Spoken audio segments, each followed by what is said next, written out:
While preparing for her wedding, my daughter stated coldly, "My in-laws have real status. You're just a retired engineer, don't show up." I stayed silent. This wedding, my bank account, my right to cancel. It was time to teach her a lesson. There are things money can never buy, and she was about to learn it in a way she would never forget for the rest of her life. I'm glad you're here with me. Before we go any further, pause for a moment and leave a comment. Where are you listening from, and what time is it there? Your presence matters more than you might think. One small note before we continue this story includes fictionalized details designed to support the narrative and its lessons. Any similarities to real-life people or places are coincidental, but the meaning behind the story is worth hearing. My daughter told me my entire life's work was worthless. She didn't say it outright, not at first. But the words hung in the air between us like smoke from a fire you can't quite locate. I'm Richard Coleman, 71 years old, and I spent over 4 decades building things that mattered. Bridges that carried thousands of commuters across the Willamette River every morning. Office complexes in downtown Portland that changed skylines. A wastewater treatment facility in Beaverton that served 500,000 people. I didn't build monuments to ego. I built foundations, infrastructure, the kind of work that outlasts you. Catherine used to say I had a gift for seeing what wasn't there yet. You look at empty lots and see futures. She'd tell me usually, while I was hunched over blueprints at our kitchen table. She was right. I could visualize load-bearing walls, stress points the way water would flow or traffic would move. I understood physics and materials and time. I thought I understood people too. The house where I sat that afternoon was one of my proudest achievements. I designed it myself 35 years ago, right after Catherine and I bought the lot in Lake Oswego. It's a modest 2-story craftsman with cedar shakes and a wraparound porch. Every joist, every window placement, every gentle slope of the roof, I drew it all by hand. Catherine picked the colors: soft sage for the kitchen, warm cream for the living room, pale blue for what would become Victoria's bedroom. Our daughter grew up here. She took her first steps on these oak floors. She learned to ride her bike in the driveway I poured Catherine running alongside her, both of them laughing. On summer evenings, we'd sit on that porch, and Catherine would read to Victoria from whatever book they were working through. Charlotte's Web, Bridge to Terabithia, Anne of Green Gables, What you build with your hands and your heart lasts forever, Catherine used to tell Victoria. I can still hear her voice saying it, patient and certain. Catherine taught English at Lincoln High School for 30 years. She understood the architecture of stories, the way I understood the architecture of buildings, how they needed strong bones to hold up, how every element had to support the weight of what came next. She died 4 years ago. Cancer. Victoria was 24, just finishing grad school at University of Washington. I was 67 and suddenly alone in the house I'd built for 3. So when Victoria called last month to say she was coming home with big news, I felt something I hadn't felt in years: hope. Maybe she'd met someone. Maybe she was moving back to Portland. Maybe the house would feel full again. Victoria arrived on a Saturday in early September, one of those perfect Pacific Northwest afternoons where the light turns golden and the air smells like cedar. She pulled up in a Tesla, not hers, I learned later, and I met her on the porch. She looked beautiful. She's always looked like Catherine, same dark hair, same green eyes, same smile that could convince you of anything. "Hey, Dad," she said, and hugged me. She smelled like expensive perfume. "Hey, kiddo."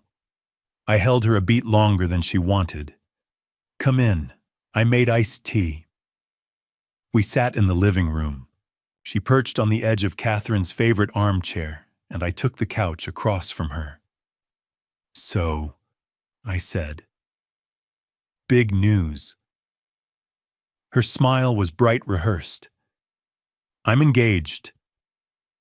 My heart lifted. "In Victoria? That's wonderful.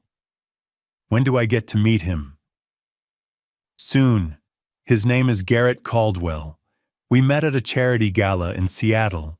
His family is from Denver originally, but they have property here in Portland, in Dunthorpe. Dunthorpe.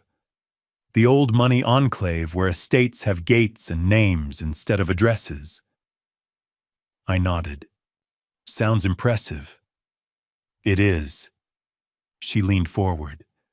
"Garrett's father is in commercial real estate. His mother does philanthropy work. They're the kind of people who matter, you know." I didn't know, but I smiled anyway. "And he makes you happy?" "Of course." She said it too quickly. "We're planning the wedding for next month, October 12th. "Next month? That's fast." "When you know, you know." Another rehearsed line. "Anyway, I wanted to talk to you about logistics." The air started to change.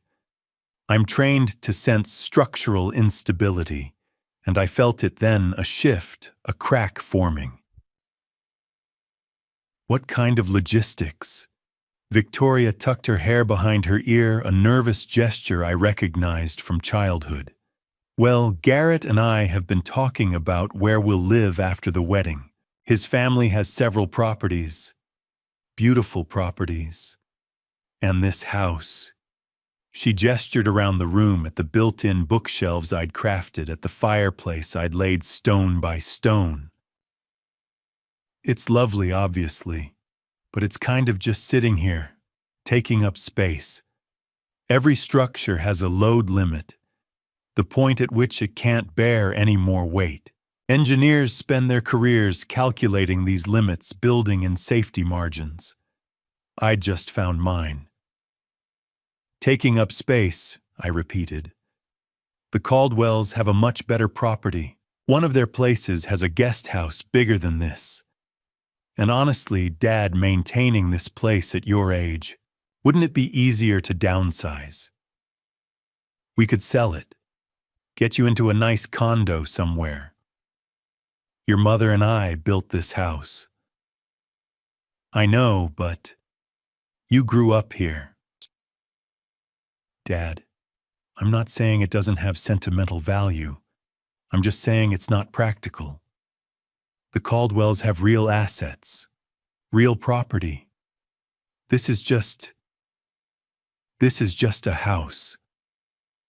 Just a house." The words landed like wrecking balls.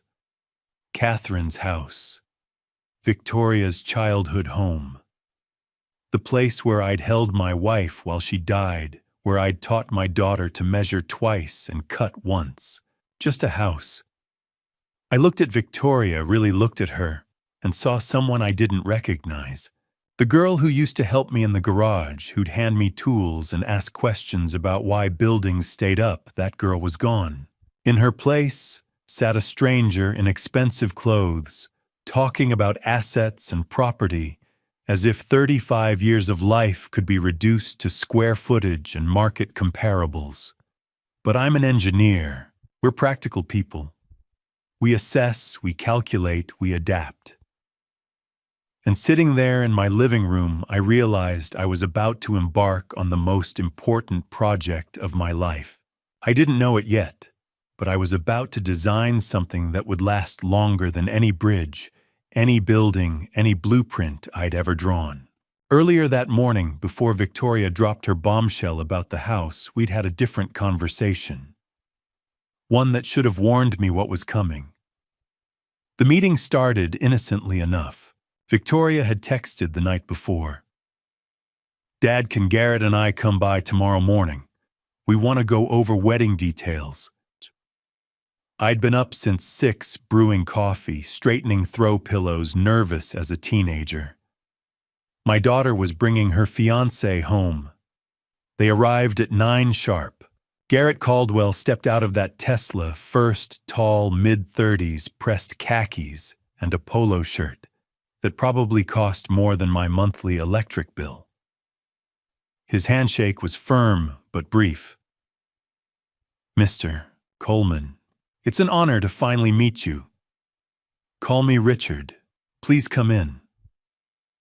Victoria followed, carrying a 3-ring binder thick as a phone book. She dressed carefully, cream sweater, tailored pants, pearl earrings that had belonged to Catherine. We settled in the living room.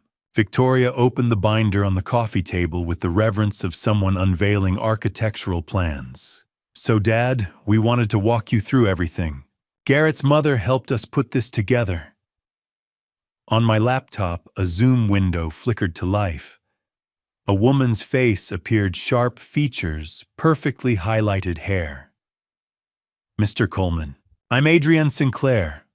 I'll be orchestrating Victoria and Garrett's special day." Her voice had that smooth, expensive quality of someone used to asking for money. "I've been planning luxury weddings in the Portland area for 20 years. I nodded at the screen, already feeling outmatched. Orchestrating, luxury. These weren't words Catherine and I had used. We'd gotten married at a small church in Selwood, had a reception in a friend's backyard. The whole thing cost $3,000. "Let's start with the venue," Victoria said. "We've booked the Abernethy Center in Oregon City." "Beautiful choice," Adrienne chimed in. "Historic mansions, stunning gardens, views of the Willamette. $28,000 for the venue rental." Victoria continued, her finger tracing down a spreadsheet. She wasn't looking at me. 28,000. I kept my face neutral and nodded. "Florals are next." She flipped a page. "We're using Portland's premier florist. Roses, peonies, orchids. 32,000. The numbers kept coming. Photography and videography, 22,000. Custom bridal gown, 18,000. Catering for 200 guests at $650 per plate, 130,000. Live band, 25,000. Lighting and decor, 35,000. Adrienne's fee, 30,000. I sat there, coffee growing cold, watching Victoria tick through items like a grocery list. Garrett said almost nothing, just nodded along, occasionally glancing at his phone. When he did speak, it was brief. "It's important to my parents, Mr. Coleman. My mother has certain expectations." His parents, not him, not Victoria. I'd spent 42 years calculating load capacities and cost analyses. I'd built a 12-story office complex in downtown Portland, where every beam had to be justified and budgeted. That building cost $8 million and housed 300 people every day. This wedding cost more per square foot than that building. For flowers that would wilt, food that would be eaten, music that would fade. "So the total," Victoria said, reaching the final page, "comes to $320,000. Adrienne beamed from the laptop. Garrett studied his cuticles. Victoria finally looked at me, and in her eyes I saw expectation. She expected me to say yes. This wasn't a request. "Victoria, that's more than most people make in 3 years." "I know." Her smile was patient. "But the Caldwells expect a certain standard, Dad. Garrett's sister's wedding was featured in Portland Monthly. This needs to be appropriate." Appropriate. The same word she'd use later when dismissing her mother's wedding dress. I looked at Garrett. "And this is what you want to..." He cleared his throat. "My family values tradition, sir. Making the right impression." Not an answer. I'd asked what he wanted, and he'd told me what his family valued. In 40 years of negotiating with contractors and city planners, I'd learned to hear what people weren't saying. Garrett Caldwell wasn't saying much at all. I looked at Victoria and saw someone I didn't recognize. The girl who used to bring me dandelions from the yard, who'd helped me build a birdhouse when she was 8. Where had that girl gone? When had my daughter become someone who thought love required a price tag of $320,000? Should have said no right then. Should have told her Catherine and I had built our entire marriage on something that cost less than her floral budget. Should have asked when status became more important than substance. But I didn't. Because she was my daughter. Because I wanted her to be happy. Because some part of me hoped this was just wedding jitters, just the influence of a family I hadn't met yet. All right, I heard myself say. We'll make it work. Victoria's face lit up genuine happiness finally, and she came around the coffee table to hug me. Thank you, Dad. This is going to be perfect. I held her and thought about how structures fail, not all at once, slowly over time from weight they were never designed to carry. That same Saturday afternoon, after the wedding budget meeting, Victoria dropped the second bomb. Garrett had left first, murmuring something about a conference call with his father. The Tesla pulled away, and I'd started gathering coffee mugs when Victoria's voice stopped me. Dad, can we talk for a minute? Something in her tone made me set the mugs down. She was still sitting in Catherine's chair, leaning forward, hands clasped. The posture of someone about to say something difficult. Of course. I sat back down. She took a breath. Garrett and I have been talking about our life after the wedding. Where we'll live. That's smart. Planning ahead. Right. And the thing is, she paused. Dad, we think it might be time to sell this house. The words didn't land right away. They hung in the air like something I could see but couldn't quite touch. Sell this house. It's just so big for one person. And the maintenance, Dad, when was the last time you had the roof inspected? At your age, you shouldn't have to worry about all that. I'm 71, not 90. I know, but Garrett's family has properties we could use. Their place in Dunthorpe has a guest house bigger than most condos. Or they have a home in Cherry Hills Village in Denver. Beautiful area, very safe, close to excellent health care. Properties. Plural. Not home. Not the place where her mother had painted these kitchen walls sage green because it reminded her of spring. Not where we'd marked Victoria's height on the doorframe every birthday. This house isn't about square footage, Victoria. I know it has sentimental value, but Dad, practically speaking, it doesn't make sense. You're here alone. The Caldwells have resources, real assets that could take care of you properly. Real assets. I designed this house on graph paper at our kitchen table, Catherine reading over my shoulder. Make sure Victoria's room gets morning sun, she'd said. Kids need light to wake up happy. I'd moved the entire floor plan around for that request. I'd poured this driveway myself one August weekend, my brother helping me level the concrete. Catherine had brought us lemonade, and when it was done, she'd walked out barefoot and pressed her handprint into the corner. So we're part of it forever, she'd said. When did you stop seeing this as home? I asked. Victoria blinked. What? This house.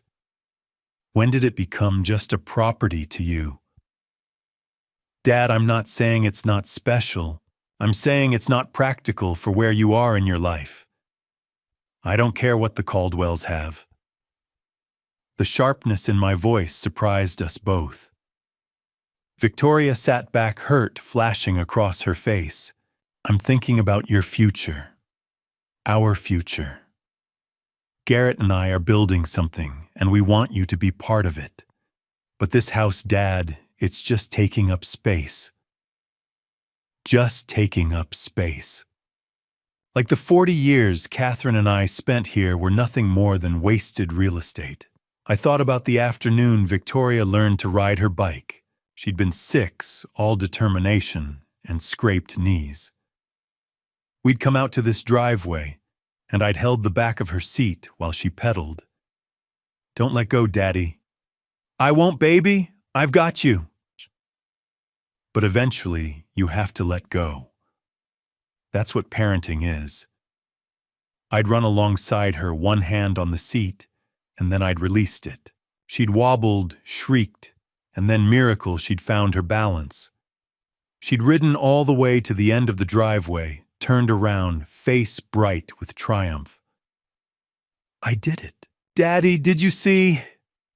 Catherine had been crying on the porch, hand over her mouth. Happy tears. Proud tears. Afterward, we'd driven to Salt and Straw for ice cream. It became our tradition. Whenever Victoria accomplished something hard, we'd go for ice cream. First day of school. First A on a test. Piano recitals. Science fair projects. High school graduation. The last time we'd gone was 4 years ago, a week before Catherine died. The 3 of us had sat in that tiny shop on Alberta Street pretending everything was normal.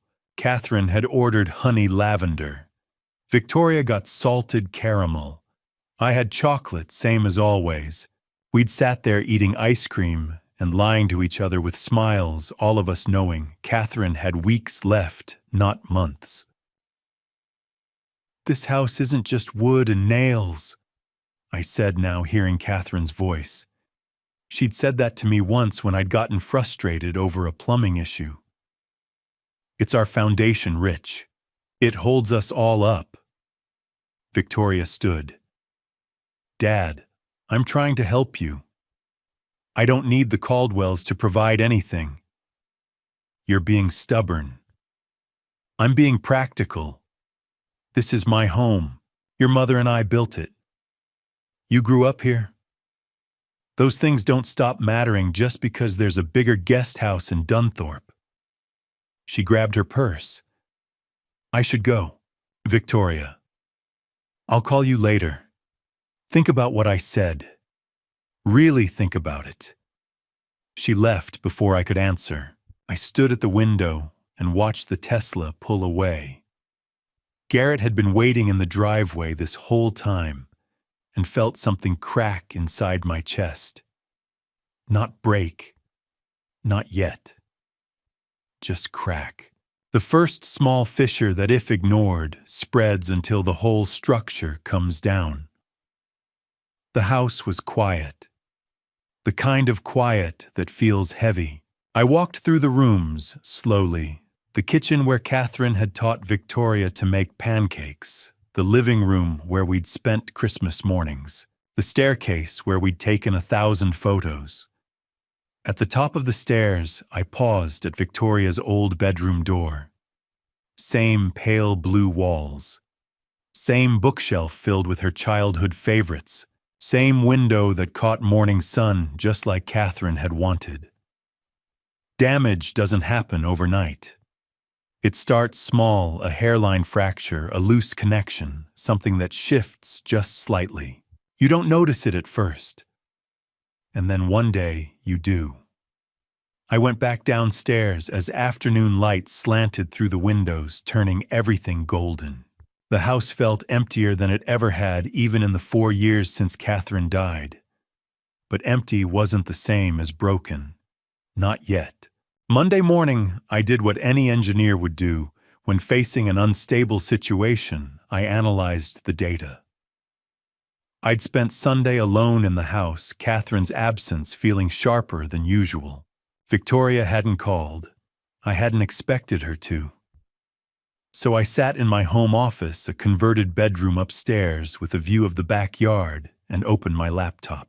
If my daughter wanted to treat our relationship like a business transaction, then I'd approach it the same way. I pulled up my credit card statement. Victoria had been an authorized user since college, a practical decision Catherine and I had made for emergencies. Gas, textbooks, a car repair. We'd trusted her to be responsible, and for years she had been. The monthly statement rarely showed more than $100 in her charges. This month was different.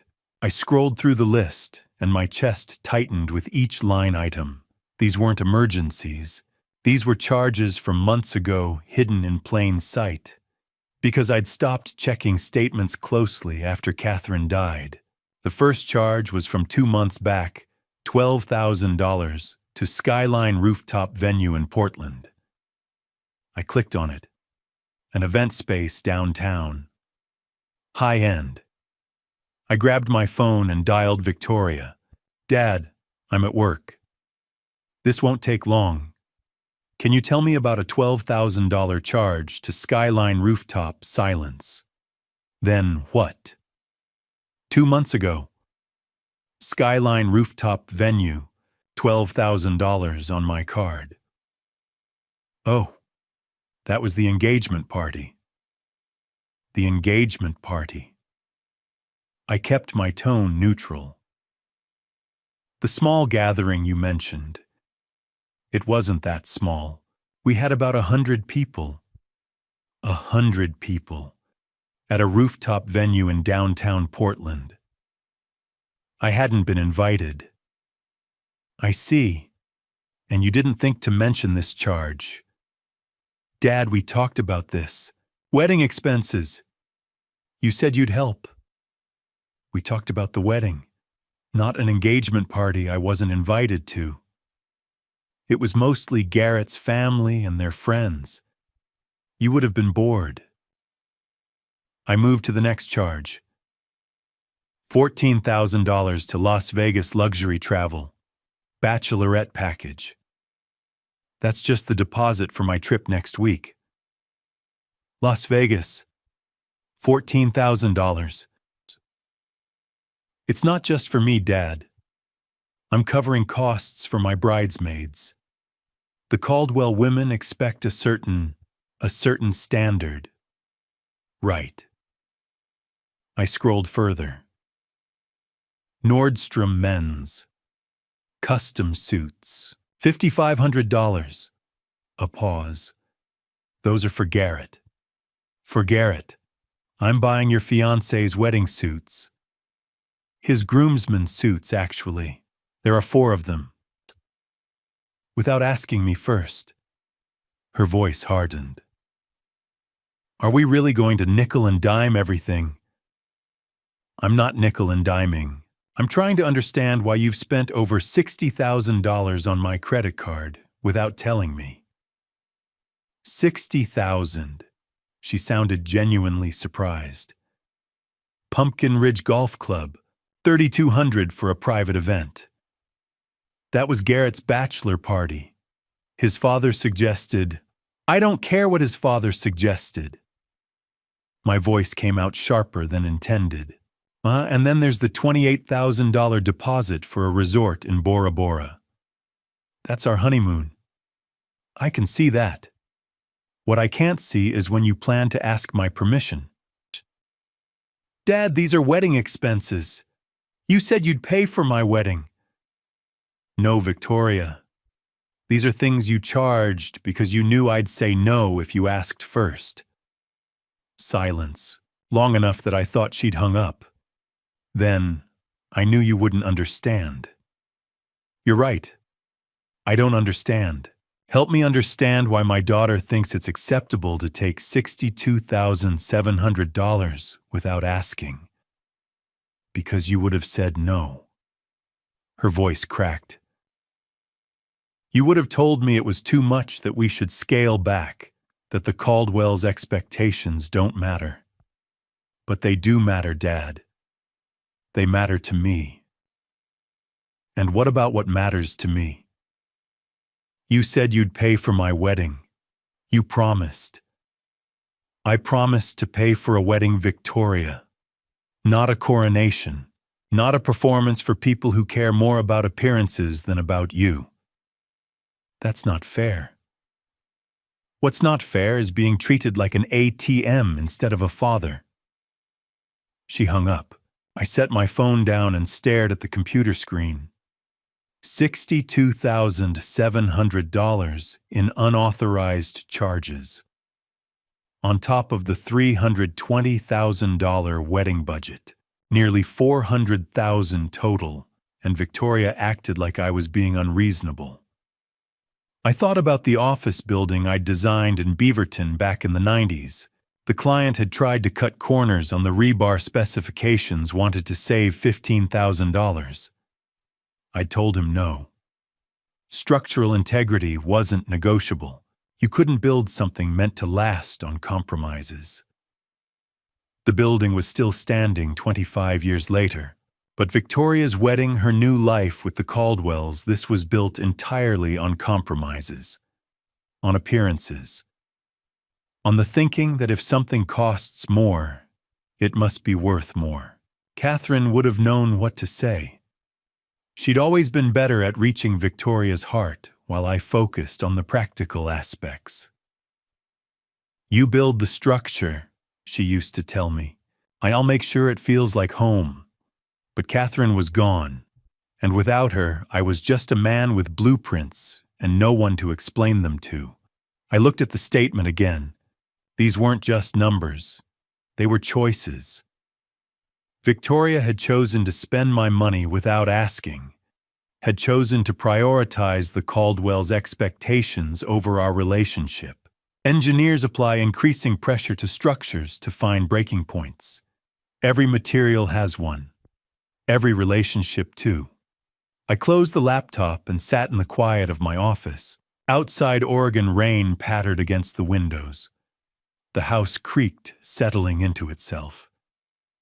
Something was going to break. I could feel it the way I'd learned over 4 decades to sense when weight and tension were approaching their limits. I just didn't know yet if it would be her or me or whatever was left of us. That Monday evening, I couldn't let it go. I went deeper. After Victoria hung up on me, I sat at my desk staring at that $12,000 charge. An engagement party I hadn't been invited to. 100 guests celebrating my daughter's future, while I sat home alone, completely unaware. I clicked on the transaction details. Most credit card charges just show the merchant name and total, but sometimes you can find itemized receipts. I logged into the vendor portal, entered the confirmation number, and waited. There it was, the full breakdown. Skyline rooftop venue rental for 100 guests, $4,500. Premium bar package with top-shelf liquor, $3,200. Past hors d'oeuvres, seared ahi tuna truffle, mac and cheese bites, $2,800. DJ and theatrical lighting, $1,500. $12,000. For a party that lasted maybe 3 hours. $100 per guest for appetizers and drinks. Catherine and I had hosted Victoria's high school graduation party in our backyard. Grilled burgers, potato salad, folding tables from the church. 50 people. $300 total. Victoria had glowed all afternoon, and Catherine had taken so many pictures the camera battery died. But that hadn't been good enough for the Caldwells. I tried to remember what Victoria had told me about the engagement party. July, right after they'd gotten engaged. She'd called me excited. "Me, Dad Garrett's parents want to throw us an engagement party. Just a small thing with some family friends. Nothing formal." "That's nice of them. When is it?" "Next Saturday. It's just going to be casual, really low-key." Low-key. $12,000. 100 people at a rooftop venue downtown. "Will I get to meet Garrett's parents?" I'd asked. A pause. "It's actually going to be mostly their friend's dad. Business associates' family from Denver. You'd probably be bored. But we'll do something just us soon, okay?" I'd believed her. I'd been so relieved she was happy that I hadn't questioned it. But now I understood. It hadn't been about me being bored. It had been about me not fitting in. The retired civil engineer from Lake Oswego wouldn't have matched whatever world the Caldwells inhabited. I picked up my phone and scrolled to Howard Scott. Howard and I went back 30 years. We'd met when I was designing a credit union building, and he was a junior loan officer. Now he was a regional manager downtown. More importantly, he was someone who understood how money moved in this city. He answered on the second ring. Rich, everything okay? Howard, I need to talk through something. You got a minute? For you always. What's going on? Victoria charged $12,000 to my card back in July. Engagement party at Skyline Rooftop. 100 people.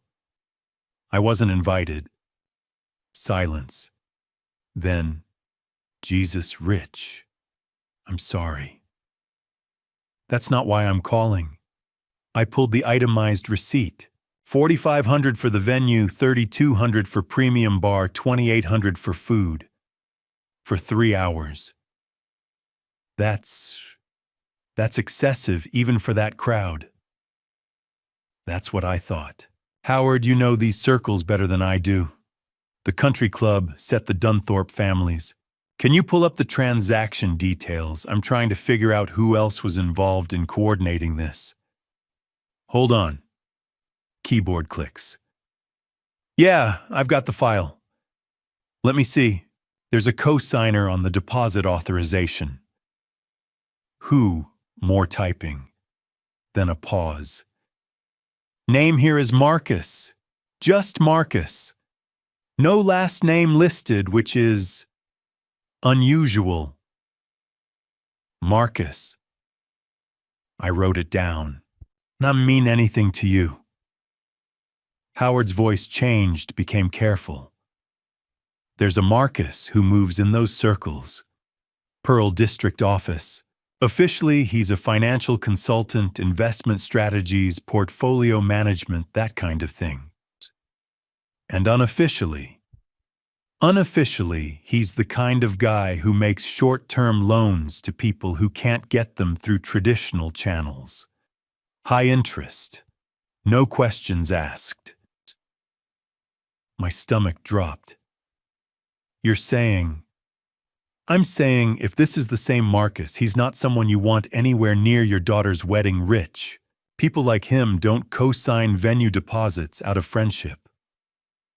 I stared at the name on my notepad. Why would Victoria or Garrett involve someone like that? Maybe they didn't know who he really was. Maybe the Caldwells introduced them. Or maybe he paused. Maybe someone needed money fast and didn't want to explain why. I thought about Garrett Saturday morning. His expensive clothes, his careful words, his constant deference to his parents' expectations. You think Garrett's in debt to this guy? I don't know for sure. But Rich, if I were you, I'd find out. Because men like Marcus don't invest in weddings unless they're expecting a return. After we hung up, I went downstairs and found Victoria's wedding binder. I flipped through until I found the guest list, printed on heavy cream paper, with elegant calligraphy. I scanned the names. Caldwell relatives, business associates, people with addresses in Dunthorpe and Lake Oswego and West Lynn. And there, halfway down the second page, Marcus. Just one name, like he was some kind of celebrity. No title, no address, just Marcus. I set the paper down and walked to the window. Night had fallen, streetlights casting long shadows across the yard. Somewhere in this city, my daughter was planning a wedding to a man I barely knew, surrounded by people who measured worth in dollar signs. And now there was Marcus, whose presence suggested something darker than I'd imagined. Catherine used to say I worried too much. You're always looking for the weak points, Rich. Sometimes things are exactly what they seem. But I'd been an engineer too long to ignore warning signs. A name with no last name on legal documents. A financial consultant who operated outside normal banking channels. A co-signer on a $12,000 venue deposit for people who supposedly had family money. These weren't coincidences. They were red flags. I picked up my pen and wrote the name again on fresh paper, this time in capitals. Marcus. Something told me I'd need to remember it. Something told me this name would matter more than I could yet understand. The house was quiet around me, but my mind wasn't. It was running calculations, assessing risks, trying to figure out how deep this went, and how badly my daughter was about to get hurt. Outside, the rain started again. I thought about structures under pressure, about hidden weaknesses that don't show up until the weight becomes unbearable. And I wondered what weight Victoria and Garrett were carrying that they couldn't tell me about. Tuesday afternoon, I received an alert on my phone. Another charge. I was in the garage trying to fix a loose hinge on the back door, the kind of small repair that keeps your hands busy when your mind won't settle. My phone buzzed in my pocket. I pulled it out, saw the credit card notification, and felt my jaw tighten. $8,500. Merchant Powell's Fine Jewelry, downtown Portland. Memo line, wedding bands, rush order. I set down my screwdriver and stared at the screen. Wedding bands. Plural. For a moment, I felt a flicker of something like relief. Maybe Victoria was finally including me in decisions. Maybe this was legitimate wedding planning we'd somehow missed in Saturday's budget meeting. But $8,500 for wedding bands. And why the rush order? I grabbed my truck keys. Powell's Fine Jewelry sat on Southwest Broadway, wedged between a wine bar and an art gallery, in one of those old Portland buildings with ornate cornices and big plate glass windows. I'd driven past it 1,000 times, never once gone inside. It wasn't the kind of place a retired civil engineer had reason to visit. The door chimed when I pushed it open. Inside, everything was soft lighting and plush carpet glass cases filled with diamonds that caught the light and threw tiny rainbows across the walls. A woman behind the counter looked up 60-something reading glasses on a chain, the kind of face that had seen every kind of customer walk through that door. "Can I help you?" "I'm Richard Coleman. My daughter was just here." Recognition flickered across her face. "Mr. Coleman." "Yes, Victoria left about 20 minutes ago." "What did she purchase?" The woman hesitated, glanced toward the back room. "Perhaps you should speak with her directly. I'm the one who paid for it." I kept my voice level, but something in my tone must have convinced her. She nodded and moved to a display case, unlocked it with a small key, and pulled out a navy blue velvet box. She opened it. 2 platinum bands sat nestled in white silk embedded with small diamonds that caught the light. They were beautiful, elegant, simple, clearly expensive. "These are for both of them?" I asked. "No, sir." She closed the box gently. "Just one. For her fiancé." The words didn't make sense at first. "One ring, $8,500. Platinum with conflict-free diamonds. Your daughter wanted the best for him. She was very specific about the quality. For him. Not for both of them. Not a matching set. Just Garrett's ring paid for with my money costing more than most people spent on a used car. She had it engraved," the woman added. Something cold settled in my chest. "May I see?" She hesitated again, then opened the box and tilted it toward the light. Inside the band, in delicate script, I could just make out the words, "To my future.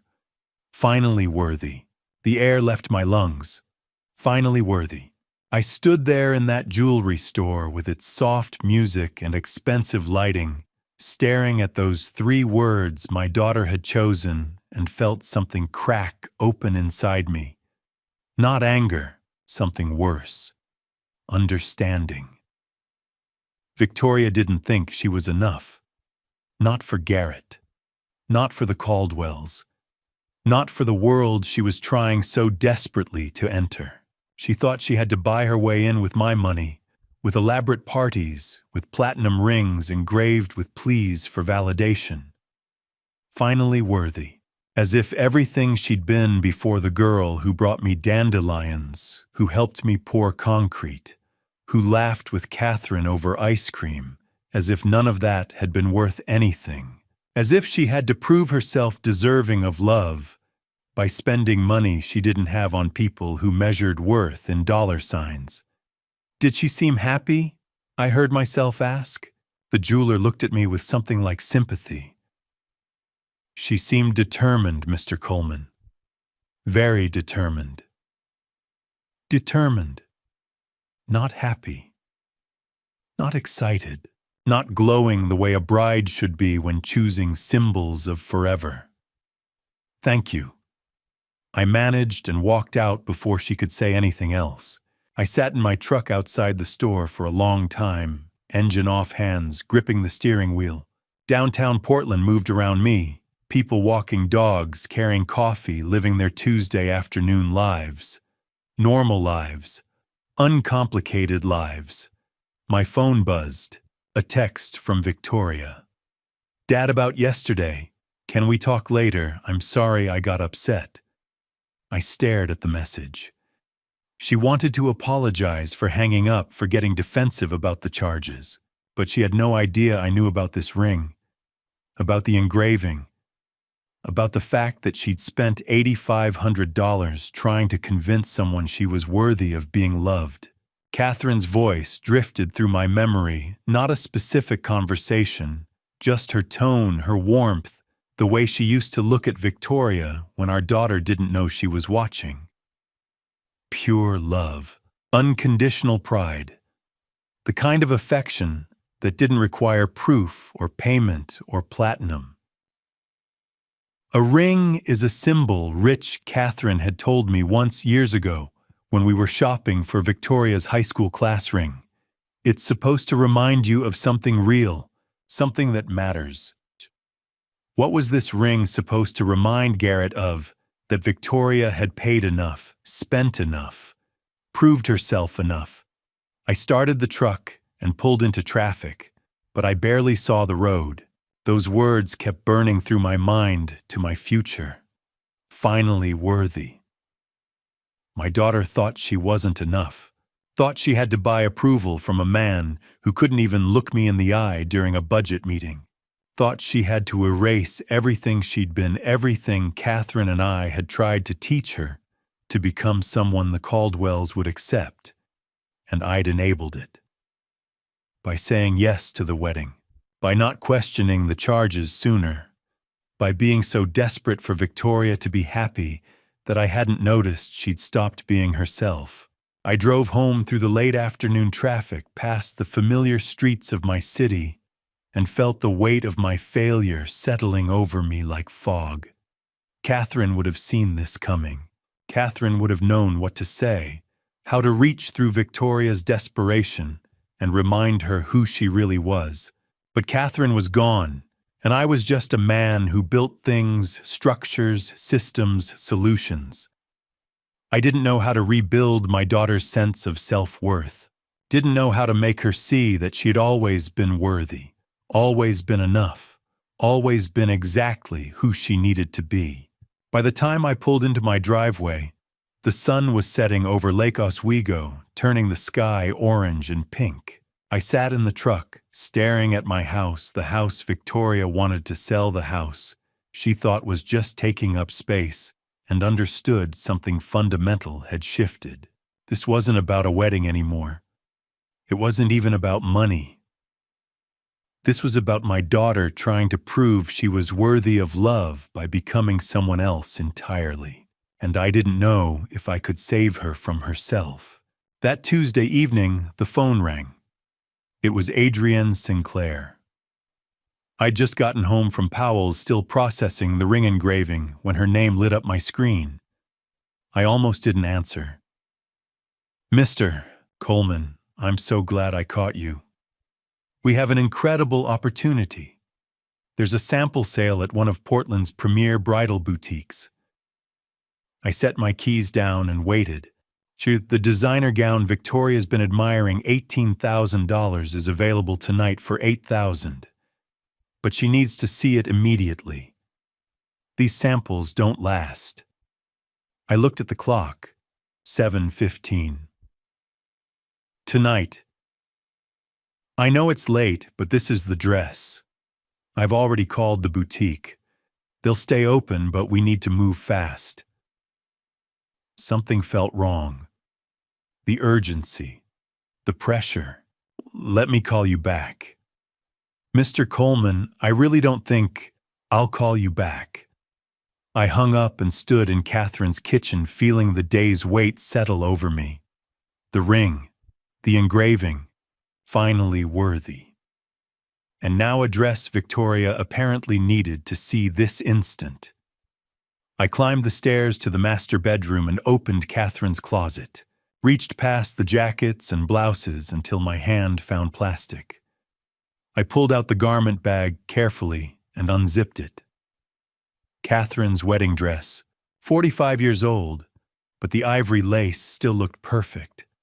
Simple T-length 3/4 sleeves. Nothing elaborate.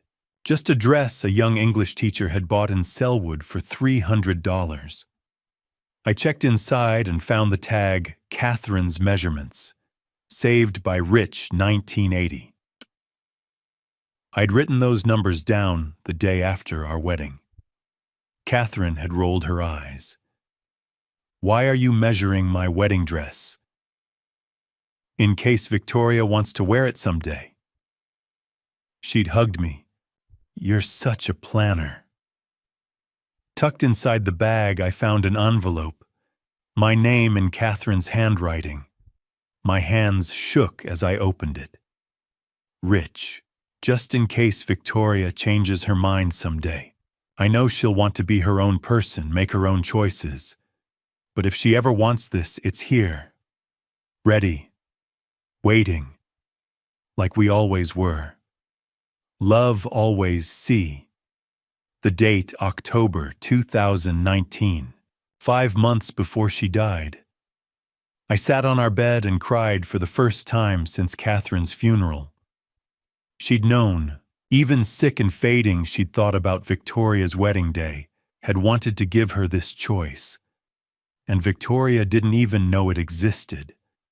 I pulled out my phone and called her. "Dad, I'm really busy. Your mother saved her wedding dress for you. Do you want to try it on?" Silence. "What?" "Your mother's wedding dress. She left measurements, left a note. She saved it in case you wanted to wear it." A pause. When Victoria spoke, her voice was careful, distant. "Dad, that's really sweet. But Mom's dress is vintage. It's from the 80s. The Caldwells expect something more contemporary. Something couture. Your mother wore this dress. It has history." "I know, but I'm not living in the past.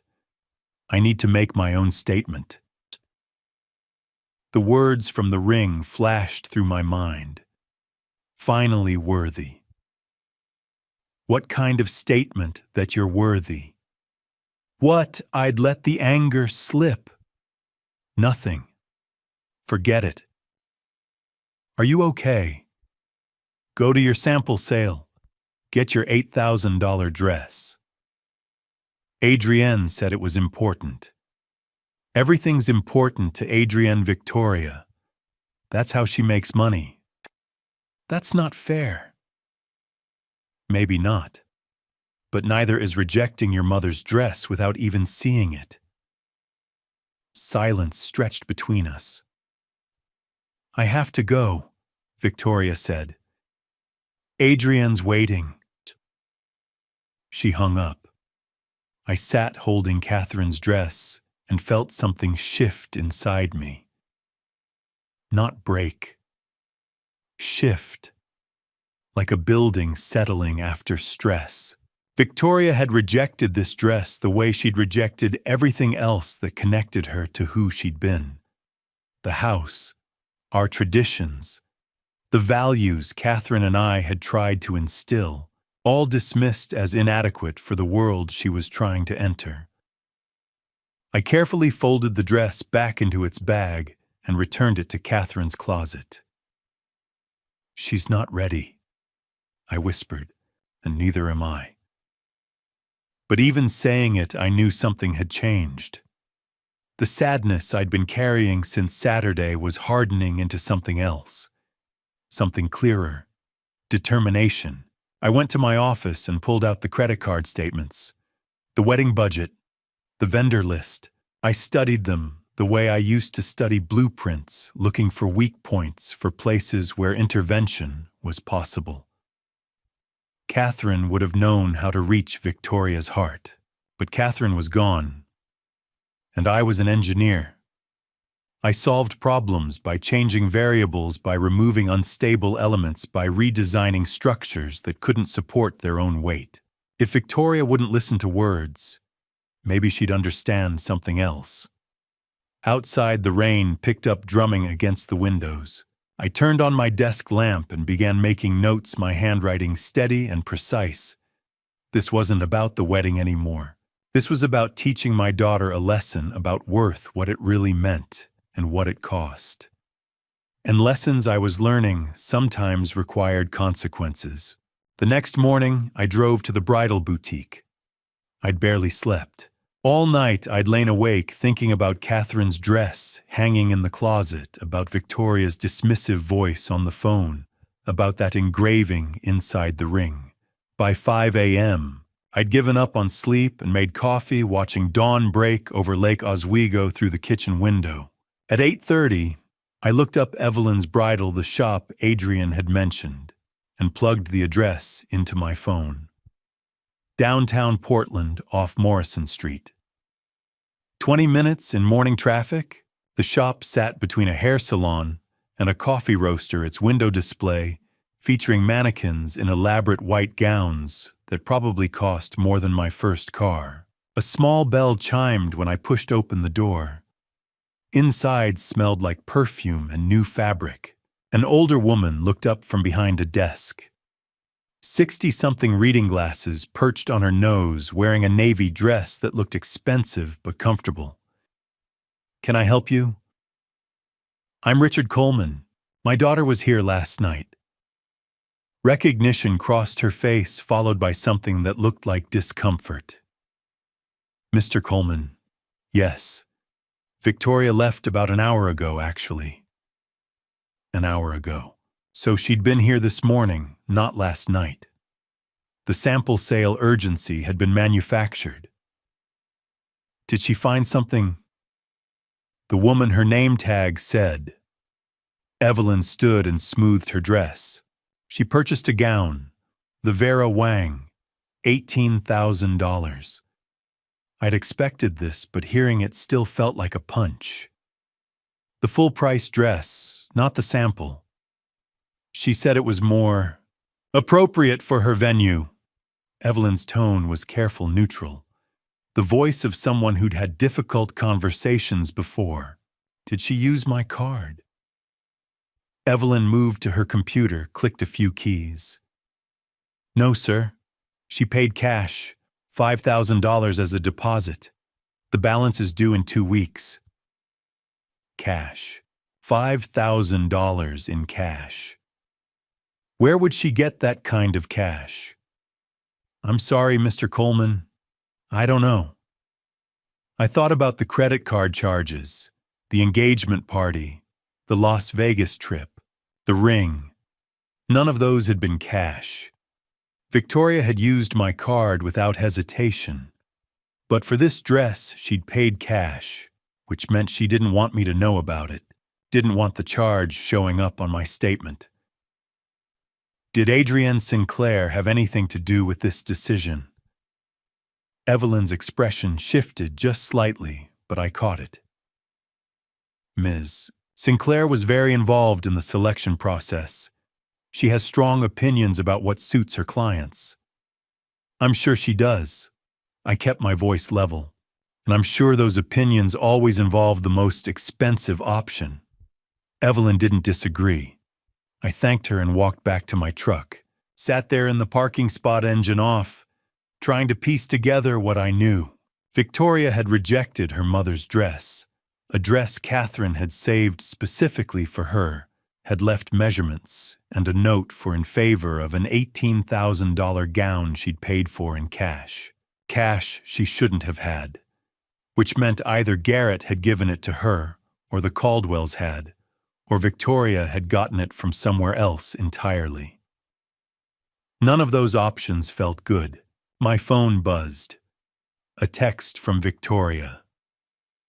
Dad, I'm sorry about last night. I know Mom's dress means a lot to you. Can we talk later? I stared at the message. She wanted to apologize to smooth things over, but she had no idea I knew she'd bought a different dress this morning. Had no idea I knew about the cash, about the ring engraving, about Marcus on the engagement party guest list. I was collecting pieces of a puzzle I didn't want to see completed. I started typing a response, then deleted it, then started again. Finally, we should all sit down and talk. You, me, and Garrett. 3 dots appeared. Disappeared. Appeared again. Then, okay, when? But I didn't want a family meeting. I wanted to talk to Garrett alone. Wanted to look him in the eye without Victoria there to defend him, to make excuses to smooth over whatever truth I was about to uncover. I pulled up Garrett's number. Victoria had added it to my phone Saturday after the budget meeting and sent a text. Can we meet for coffee? Just the 2 of us. Today at noon. The response came quickly. Stumptown Coffee, Pearl District. See you there. No questions. No hesitation. Just immediate agreement, which either meant he had nothing to hide, or he was smart enough to know refusing would look suspicious. I checked the time. 9:45. I had just over 2 hours to figure out what I was going to say, or maybe what I was going to ask, because the questions were piling up faster than I could process them. Where had Victoria gotten $5,000 in cash? Why was she hiding purchases from me now, when she'd had no problem charging $62,000 to my card? What was Garrett's role in all of this? Was he pressuring her, or was she pressuring herself, trying to impress his family? And what did Marcus, just Marcus, no last name, have to do with any of it? I drove to a coffee shop near my house, ordered a cup I didn't really want, and sat by the window watching Portland wake up. People walking dogs, joggers, a woman pushing a stroller. Normal Wednesday morning lives. Mine used to be normal too. Wake up, read the paper, maybe work on a project in the garage, call Victoria once a week to check in. Simple. Uncomplicated. But that was before I'd seen the credit card statements. Before I'd learned my daughter thought she had to buy her way into being worthy. Before I'd held Catherine's wedding dress and realized Victoria was ashamed of everything we'd given her. At 11:30, I headed toward the Pearl District. Traffic was light. I found parking 2 blocks from Stumptown and walked hands in my pockets, thinking about what Catherine would say if she were here. She'd tell me to lead with love, to remember Victoria was still our daughter, still the girl we'd raised, even if she was making choices we didn't understand. But Catherine had never had to watch someone try to erase her memory, had never had to see their daughter reject everything they'd built together in favor of strangers with money. I reached the coffee shop at 11:55. Through the window, I could see it was busy, the lunchtime crowd, people on laptops, the hiss of the espresso machine. Garrett wasn't there yet. I had 5 minutes to decide how to play this: the concerned father-in-law, the suspicious investigator, the man who just discovered his daughter was hiding cash payments and rejecting family heirlooms. In the end, I decided on the truth. I'd ask direct questions and see if Garrett gave me direct answers. Because one way or another, I was going to find out what my daughter had gotten herself into, and whether the man she was about to marry was part of the problem or part of the solution. That Wednesday afternoon, I met Garrett at Stumptown Coffee. The Pearl District location sat in a converted warehouse, exposed brick industrial lighting, the smell of fresh roasted beans mixing with the hum of conversation. I'd arrived early and claimed a corner table positioned so I could see the door. Old habit from years of job site meetings where you wanted to control the space. Garrett walked in at noon, exactly dressed in business casual pressed khakis, button-down shirt, leather messenger bag slung over one shoulder. He spotted me and raised a hand, but his smile didn't reach his eyes. He looked nervous. Good. He should be. Mr. Coleman. He shook my hand and sat down across from me. Thanks for meeting. Call me Richard. Coffee. I'm good, thanks. We sat for a moment in uncomfortable silence.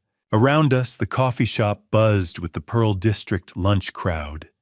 Young professionals on laptops, designers with portfolio cases, the kind of people who measured success in Instagram followers and networking events. Beautiful weather we're having, Garrett said finally. For September anyway. I didn't have patience for small talk. Garrett, I need to ask you something directly. He straightened in his chair. Okay, do you love my daughter? Whatever he'd been expecting, it wasn't that. His eyes widened slightly. Yes, absolutely. Then why does she feel like she needs to buy your approval? What? I leaned forward, keeping my voice low but firm. The ring. To my future. Finally worthy. What does that mean? All the color drained from Garrett's face. He looked down at his hands, then back up at me. She told you about the engraving. The jeweler did. Talk to me. Garrett was quiet for a long moment, and I watched him struggle with whatever he was about to say. Finally, he sighed a sound that came from somewhere deep and tired. My parents, he began, they have expectations. What kind of expectations? They want Victoria to fit into our world. The right dress, the right venue, the right... He gestured vaguely. The right everything. They want her to be someone they can show off at the club, someone who reflects well on the family name. Image. Yes. I sat back studying him. He couldn't meet my eyes. And you? What do you want? I want Victoria to be happy. Is she happy? The silence that followed told me everything I needed to know. Garrett stared at the table, at the wood grain, at anything but me. I don't know anymore, he said quietly. Then why are you marrying her? He looked up at that, and for the first time I saw something real in his expression. Something that looked like pain. Because I love her. And because... He trailed off. Because what? Because my family expects it. Because we've already sent the invitations, booked the venue, made all the announcements. Because backing out now would be... He shook his head. It would be complicated. Complicated. Not wrong. Not impossible, just complicated. I thought about Victoria at 18, when she'd wanted to defer college for a year to travel. Catherine and I had supported her, even though everyone else had questioned it. We'd believed in letting her find her own path, even when it wasn't the conventional one. But Garrett wasn't like that. Garrett was a man who did what was expected, who followed the path laid out for him, who measured decisions by what other people would think, rather than what he actually wanted. Garrett, I said, and he looked up at me. Can I tell you something I learned in 40 years of engineering? He nodded. A structure is only as strong as its weakest point. You can have the best materials, the best design, the most expensive construction. But if there's one weak connection, one compromised joint, the whole thing can fail. And when it fails, people get hurt. I'm not sure I understand. Your marriage is a structure, and right now it's built on weak connections. Victoria's trying to be someone she's not. You're trying to please parents who sound like they'll never be satisfied. Neither of you is choosing each other. You're choosing the idea of each other. The image. Garrett's hands were clasped so tightly his knuckles had gone white. It's not that simple. It is, actually. It's the simplest thing in the world. Either you choose her, the real, her the one who grew up in a house in Lake Oswego and used to ride her bike in the driveway, or you choose what your parents want. But you can't have both. And if you try, you'll destroy her in the process. Mr. Coleman Richard, I do care about her. I do. I believe you. But caring isn't enough. Not when she's convinced herself she has to be worthy of your love. Not when she's spending money she doesn't have, rejecting her mother's memory, hiding cash payments from her own father. Do you know where she got $5,000 in cash this morning? His face gave him away before he could speak. He knew. Where Garrett? He shook his head. I can't, or won't. It's complicated. There was that word again. Complicated. The excuse people used when they didn't want to face uncomfortable truths. I stood up. I'd heard enough. You know what's not complicated? Honesty, integrity. Choosing the person you claim to love over everyone else's expectations. That's simple. Hard maybe, but simple. Garrett looked up at me and I saw it then. The truth he wouldn't say out loud. He wasn't strong enough to choose Victoria. He never had been. Think about what I said, I told him. Because if you marry my daughter under these conditions, you'll both be miserable. She'll spend her whole life trying to prove she's good enough, and you'll spend yours wondering why you didn't have the courage to be honest. I turned to leave, but stopped. One more question, one more test. That name on the engagement party guest list. Marcus. Who is he? Garrett's expression shuddered immediately. Fear flickered across his face. He's just a family friend. Try again. I really can't or won't. Silence. I nodded slowly. That's what I thought.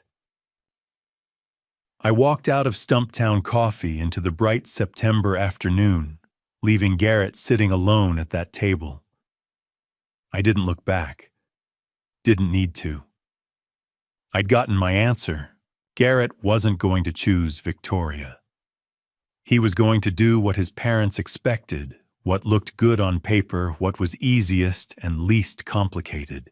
And Victoria was going to marry a man who loved her just enough to let her destroy herself, trying to be worthy of him. The fall air was crisp, smelling of rain that hadn't yet fallen. I walked the 2 blocks back to my truck, slowly, hands in my pockets, thinking about structures and weak points and catastrophic failures. I'd spent 40 years preventing disasters, designing around problems before they became crises, building in safety margins so that when stress came, and it always came, the structure could handle it. But I couldn't prevent this. Victoria had already made her choices. Garrett had made his. The only question left was what I was going to do about mine. A few days later, on Saturday, I called a family meeting. I'd spent those days in careful preparation. Thursday, I organized my financial documents. Friday, I met with my accountant to review what I could realistically offer. By Saturday morning, I knew exactly what I was going to do. I set the meeting for 6 o'clock. That gave me time to prepare the house, to set everything up right. I cleaned the formal dining room, the one with Catherine's antique table she'd found at an estate sale in Milwaukee, polished the dark wood until it gleamed. At 5:30, I laid out my documents. My retirement portfolio summary, just an overview, a folder containing preliminary paperwork for something I'd started researching, the Catherine Coleman Foundation. Still just an idea on paper, but real enough. And in a sealed envelope, a check, $95,000. I'd written it that morning, signed it, stared at it, before sealing it away. Victoria texted at 5:45, "On our way." They arrived at 6:03. Victoria wore a navy dress. Garrett had on slacks and a sweater. They looked like they were heading to a job interview. I met them at the door. "Come in." "Hey, Dad." Victoria hugged me. "Thanks for inviting us." We moved to the dining room. Victoria stopped when she saw the formal table, the documents. "Dad, what's all this?" "Sit down, please." They sat. Victoria took Catherine's chair. Garrett sat across from her. I took my usual spot at the head. The evening light slanted through the windows. The house was quiet except for Catherine's grandmother's clock ticking on the mantel. "Thank you both for coming," I said. "I've been thinking about the wedding." Victoria leaned forward, hopeful. "And I know it's expensive, but let me finish." I kept my voice gentle but firm. "I've reviewed everything. The $320,000 budget. The unauthorized charges, $62,700. The engagement party I wasn't invited to. The dress you bought with cash. The house you want to sell." Garrett shifted. Victoria's face went blank. "I've thought about all of it, and I want to make you an offer. A final offer." I slid the envelope across the table. Victoria opened it slowly. I watched her face as she read the check. Hope flickered, then confusion. "Dad, this is $95,000. That's what I can give you. Use it however you want. Scale down the wedding. Ask the Caldwells to cover the difference. I don't care. But that's what you're getting from me." "But this isn't enough for—" "I know. That's the point." Garrett cleared his throat. "Mr. Coleman, perhaps my parents could—" "Your parents aren't my concern, Garrett. My daughter is. Right now, my daughter is planning a wedding that costs more than most people make in 5 years. For what, to impress people who measure worth in flower arrangements?" "Dad, you don't understand." "I understand perfectly. You've spent nearly $400,000, some without asking, trying to buy approval from people who should love you for who you are." Victoria's hands shook. "Not the Caldwells have standards." "I don't care about their standards. I care about you. I'm watching you turn yourself inside out trying to be someone you're not." That's not fair. What's not fair is being treated like an ATM. What's not fair is watching you reject everything your mother and I gave you. What's not fair is knowing you bought an $8,500 ring engraved with "finally worthy" because you don't think you're good enough. She went white. How did you? The jeweler told me. Garrett stared at the table. Victoria's eyes filled with tears. This check represents what I can afford without jeopardizing my future. It's generous. It's more than most parents give, but it's not $320,000. So what are we supposed to do? Make choices, real choices about what matters. Decide if you're marrying Garrett because you love him or because his family has money. Figure out if this wedding is about celebrating your marriage or performing for an audience.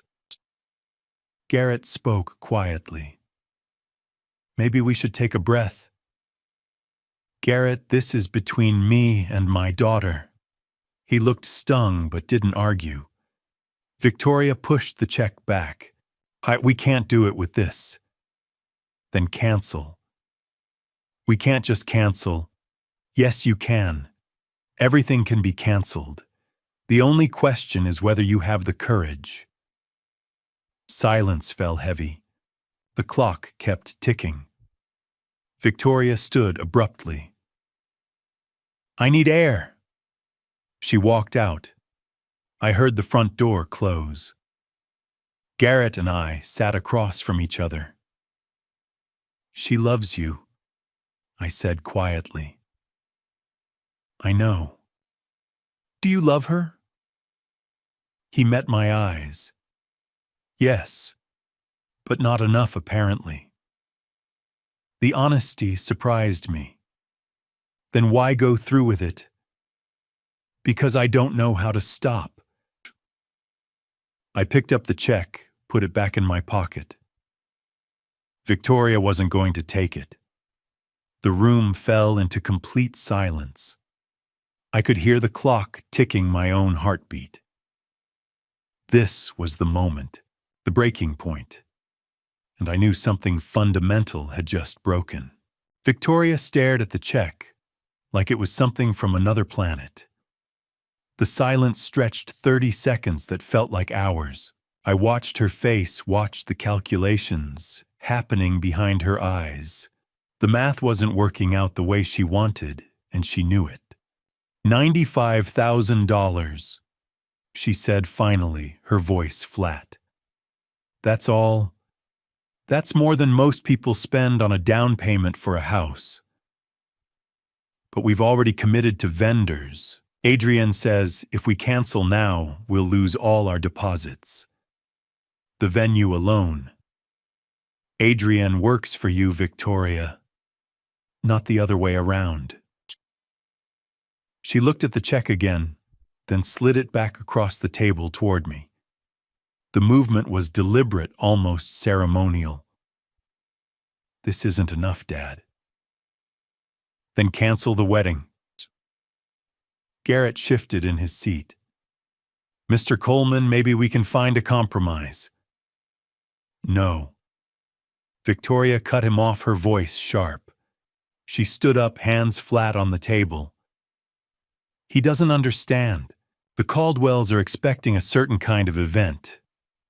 Garrett's sister's wedding was in Portland monthly. We can't scale back to something small and cheap. I don't care what the Caldwells are expecting. You never cared. Her voice cracked, years of something rising to the surface. You never cared about any of this. Mom would have understood. Mom would have wanted me to be happy. Something snapped inside me. Don't you dare bring your mother into this. Why not? She always supported my dreams. She always wanted me to have everything. Your mother wanted you to be yourself, not someone's trophy wife. Victoria's face flushed red. Trophy, I'm building a life, Dad. A real life. with real opportunities. Not stuck in some outdated house in Lake Oswego working some meaningless job, meaningless. The word came out quiet, deadly quiet. Garrett put his hand on Victoria's arm. Victoria, maybe we should... She shook him off. No, Garrett. He needs to hear this. I've spent my whole life in that house, surrounded by his old blueprints and Mom's old books and old everything. The Caldwells are offering me something better, something real, a life that actually matters. And what I gave you doesn't matter. That's not what your mother gave you doesn't matter. The home we built, the values we taught you. The life we provided, none of that matters because it wasn't expensive enough, because we didn't have a gate at the end of our driveway. You're twisting my words. I'm repeating them. I picked up the check, held it between us. This represents 43 years of work, of saving, of planning for a future where I could help my daughter when she needed it. And you're telling me it's not enough, because you've convinced yourself you need to throw a coronation instead of a wedding. It's not a coronation. Then what is it? Because from where I'm sitting, it looks like you're spending hundreds of thousands of dollars to prove to strangers that you're worth knowing, that you're finally... I stopped myself. Finally what? Nothing. No, say it. Finally what? Finally worthy. The words hung between us like a verdict. That's what you had engraved in Garrett's ring, isn't it? To my future. Finally worthy. As if everything you were before him, before the Caldwells, before this wedding, as if none of it counted. Victoria's face went white. Garrett looked like he wanted to disappear. That's what this is really about. I continued, my voice steady, now cold. You don't think you're good enough, so you're buying approval with my money, on your mother's memory, on a foundation that doesn't exist. You're building a life on debt and appearances and desperation. I'm not desperate. You spent $8,500 on a ring for him. Nothing for yourself. You rejected your mother's wedding dress, the one she saved specifically for you, because it wasn't couture. You're planning to sell the house you grew up in because it's just taking up space. If that's not desperate, I don't know what is. You don't understand what it's like, Victoria said, and now there were tears in her eyes. You don't know what it's like to always be the scholarship kid, the one whose parents drive a 15-year-old truck, the one who has to work during summer break, while everyone else is in Europe. I finally have a chance to be part of something bigger, to be someone who matters. You've always mattered. You've always been someone. The only person who doesn't see that is you. That's easy for you to say. You're not the one trying to fit into a world where everyone else has everything. And you think marrying into money will fix that. You think the Caldwells will suddenly make you feel worthy. Victoria, it doesn't work that way. You'll spend your whole life chasing their approval, and you'll never get it. Because people like that don't approve. They just keep raising the bar. Garrett finally spoke. Mr. Coleman, my parents aren't your parents. I said, turning to him, have created a situation where my daughter thinks she needs to spend $400,000 to be acceptable, where she's willing to erase her own mother's memory to fit their image. So forgive me if I don't particularly care about defending them right now. Garrett went silent. Victoria wiped her eyes. So that's it, $95,000 or nothing. That's what I can give you without destroying my own future. What you do with it is up to you. And if we can't make it work, then you'll have to make other choices. Ask the Caldwells to pay. Scale everything back. Postpone until you can afford what you want. I don't know, Victoria, but what I won't do is mortgage everything your mother and I built so you can throw a party to impress people who don't actually care about you. The room fell silent again. Even the clock seemed to hold its breath. Victoria really looked at me, and I saw something in her expression I hadn't seen in months. Not the polished, careful version of my daughter who'd walked in tonight. Something rawer, more real. "You really won't help us," she said softly. "I'm helping you, just not the way you wanted."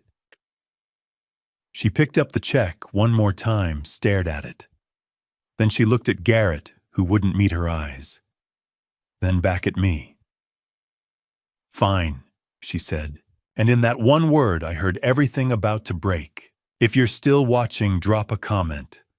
What do you think Richard will do next? I genuinely want to hear your predictions before we reach the breaking point. Quick reminder, what follows is a fictional story crafted to explore human emotions. If it's not for you, feel free to stop here. This house, this life, everything you built, it's all worthless. The words hit like an explosion. Not loud. Quiet, actually. But devastating in their precision, in their aim. Victoria stood there with her arms crossed, chin up, and delivered the verdict I'd been afraid to hear since this whole thing started. The air left the room. "What did you just say?" My voice came out steady. Too steady. "I said it's worthless. To me. To my future.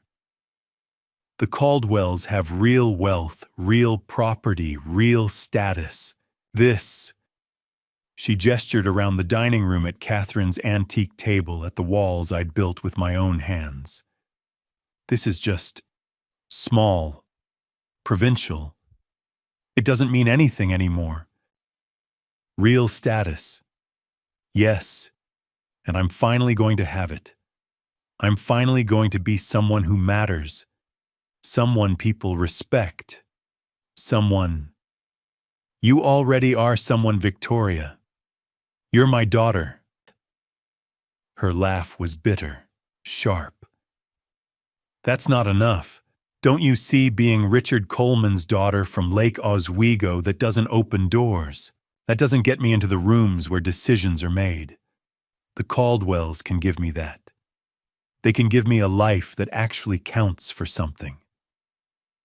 A life that counts." I repeated the words, slowly tasting their poison. Yes. A real life. Not this museum of the past you're living in. Not Mom's old books and your old blueprints and memories of things that don't matter anymore. I'm moving forward. I'm building something. And if you can't support that, then what? She met my eyes. Then I don't need you. The silence that followed was nuclear. Complete. The kind of quiet that comes after something irreversible happens. I looked at my daughter, this stranger wearing Victoria's face, and felt 40 years of engineering instinct kick in. When a structure fails, you don't try to save it mid-collapse. You let it fall. You clear the debris. You start over with better materials. I picked up the $95,000 check. "You're right," I said quietly. "This isn't enough." Hope flickered across Victoria's face. "Finally, I tore the check in half. The sound was surprisingly loud in the silent room. Victoria's mouth fell open. I tore it again. Quarters. "Dad, what are you..." "Again. Eighths." Stop! What are you doing? I let the pieces flutter onto Catherine's table like snow. If everything I built is worthless, then this is worthless too. You can't just, I can. And I did. I looked at Garrett, who'd gone pale, who looked like he wanted to sink through the floor. Take her home, Garrett. Take her to your real wealth, your real property, your real status. Mr. Coleman, please. Please what? Please fund a wedding for a woman who just told me my life's work means nothing. Please keep enabling her desperate attempt to buy approval from people who will never actually accept her. No, I'm done. Victoria's hands were shaking.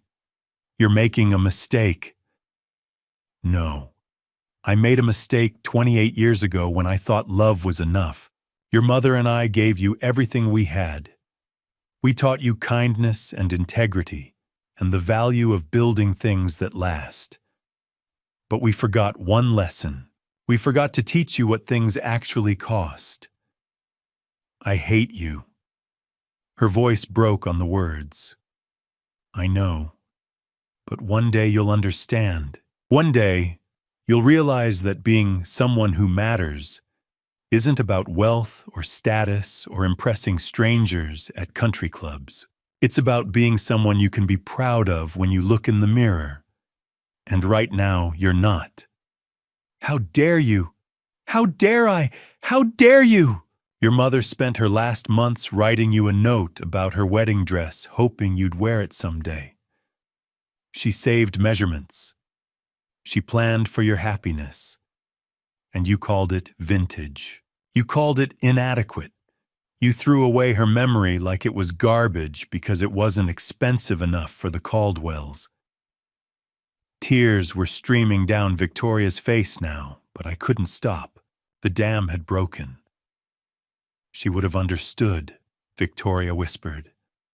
No, she would have been heartbroken. Just like I am.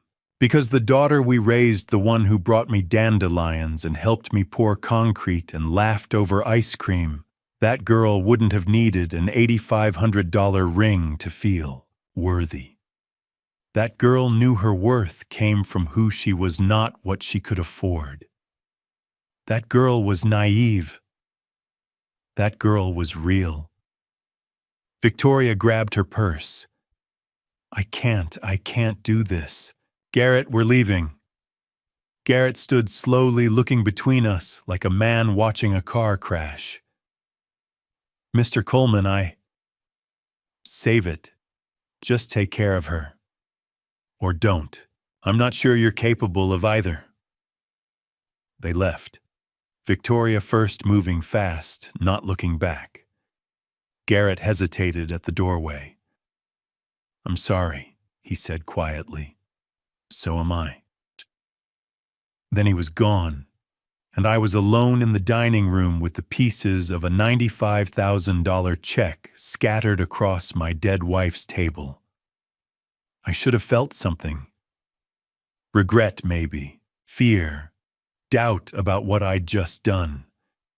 But all I felt was clarity. Cold, absolute clarity. Victoria had made her choice. She'd chosen appearances over authenticity, status over substance, the Caldwells' approval over her own father's love. And in doing so, she'd revealed something I'd been afraid to see. My daughter had become someone I didn't recognize. Someone who measured worth in dollars and addresses and social climbing. I sat in that silence until the clock struck midnight. The house around me, the one I'd designed, the one Catherine had made a home, the one Victoria called worthless, creaked and settled in the darkness. Catherine's voice drifted through my memory, something she'd told me once when Victoria was 16 and had made a terrible decision we'd had to let her face consequences for. The hardest thing a parent does is let them fall rich, but sometimes falling is the only way they learn to get back up. I'm letting her fall. I whispered to the empty room. I hope you're right. Then I stood, gathered the pieces of the torn check, and walked to my office. I turned on the desk lamp, pulled out a legal pad, and began writing. Project name, Lesson in Value. Timeline 4 weeks until wedding. Objective, teach my daughter what things actually cost. I wrote late into the night, the engineer in me taking over, turning heartbreak into strategy, pain into purpose. By 3 a.m., I had a plan. It was cold. It was calculated. It was possibly the most important thing I'd ever design. And unlike the bridges and buildings I'd spent a lifetime creating, this project's success wouldn't be measured in steel and concrete. It would be measured in whether I could save my daughter from herself. Sunday morning, I woke up with absolute clarity. I hadn't really slept maybe an hour, maybe 2. But when dawn broke over Lake Oswego, painting the sky pink and gold, I felt more awake than I had in weeks. The exhaustion, the heartbreak, the confusion, all of it had burned away overnight, leaving something harder behind. Purpose. I made coffee and stood at the kitchen window watching the neighborhood come to life. Dogs being walked, joggers, a teenager retrieving the newspaper, normal Sunday routines. While inside this house, everything had changed. I'd spent 40 years as an engineer solving problems, identifying structural weaknesses, designing solutions. This was just another problem, another blueprint that needed redrawing. For a moment, just a moment, I let myself imagine it. The wedding day, Victoria at the Abernethy Center in her $18,000 dress. Vendors not showing up. Guests arriving to locked doors. The Caldwells' faces as their perfect day collapsed. I shook my head, clearing the image. No, I wouldn't imagine it. I would design it. Engineer it with the same precision I'd used to build bridges for 4 decades. I picked up my phone and called Robert Patterson. He answered on the 3rd ring, groggy. "Rich, it's 7 a.m. on a Sunday. I need to see you Monday morning. First thing." A pause. What's wrong? Nothing's wrong. Everything's finally clear. Can you do 8? Yeah. Yeah, I can. Rich, are you okay? I'm better than I've been in a long time. See you Monday. The rest of Sunday I worked. Pulled out financial documents, organized them by account, made lists, ran projections. By evening, I had a complete picture of what I owned, what I could liquidate, what I could reallocate. It was enough. Monday morning, I drove to the Pearl District. Robert's office occupied the top floor of a converted warehouse, glass and steel and city views. His assistant showed me to a conference room. Robert came in with coffee concern on his face. "Rich, what's going on?" "I need to liquidate assets, not everything, but enough." His eyebrows rose. "How much?" "Enough to fund a foundation and cover a wedding that isn't going to happen." Robert set his coffee down. "You want to explain that?" So I did. Not everything, not the worthless comment, not the torn check. Just the essentials. Victoria was planning a wedding I wouldn't fund. I was redirecting those resources elsewhere. When I finished, Robert was quiet. "Rich, this is big. Are you sure?" "I've never been more sure." "What kind of foundation?" "The Catherine Coleman Foundation. For civil engineering students. Full scholarships. 5 students per year, tuition and living expenses, everything they need." Robert's expression shifted. "In Catherine's name. She believed in education, in giving people opportunities. This is her legacy, the one Victoria doesn't want. Robert pulled out his laptop. Let's talk numbers. We spent the next hour going through my portfolio, retirement accounts, investments, house equity. When we finished, Robert sat back. This is doable. You could fund 10 scholarships annually if you wanted. Let's start with 5. Keep it manageable. Once we set this up, once we create the trust, it's not easily reversible. That's the point. I don't want it reversible. I want Victoria to understand that some decisions have consequences that can't be undone. Robert studied me. You're teaching her a lesson. I'm teaching her what her mother tried to teach her. That worth isn't measured in bank accounts. That the things that matter, education, opportunity, legacy, those are what you build with your resources. She's going to be devastated. She already is. She just doesn't know it yet. Right now, she thinks the Caldwells are her future. But that foundation is going to crack, and when it does, she'll need to remember who she really is. And you think this will help? It's the only thing that might. Robert nodded, then turned back to his laptop. I'll start the paperwork today. This will take about a week to process liquidating assets, setting up the trust filing foundation documents. Perfect. Robert closed his laptop. Rich, I've known you 20 years. I've never seen you like this. Like what? This calm, this certain. You're in full engineer mode. That's exactly what I'm doing. I'm designing a solution. The problem is, my daughter has forgotten what matters. The solution is showing her what her mother would have wanted her legacy to be. It's ruthless.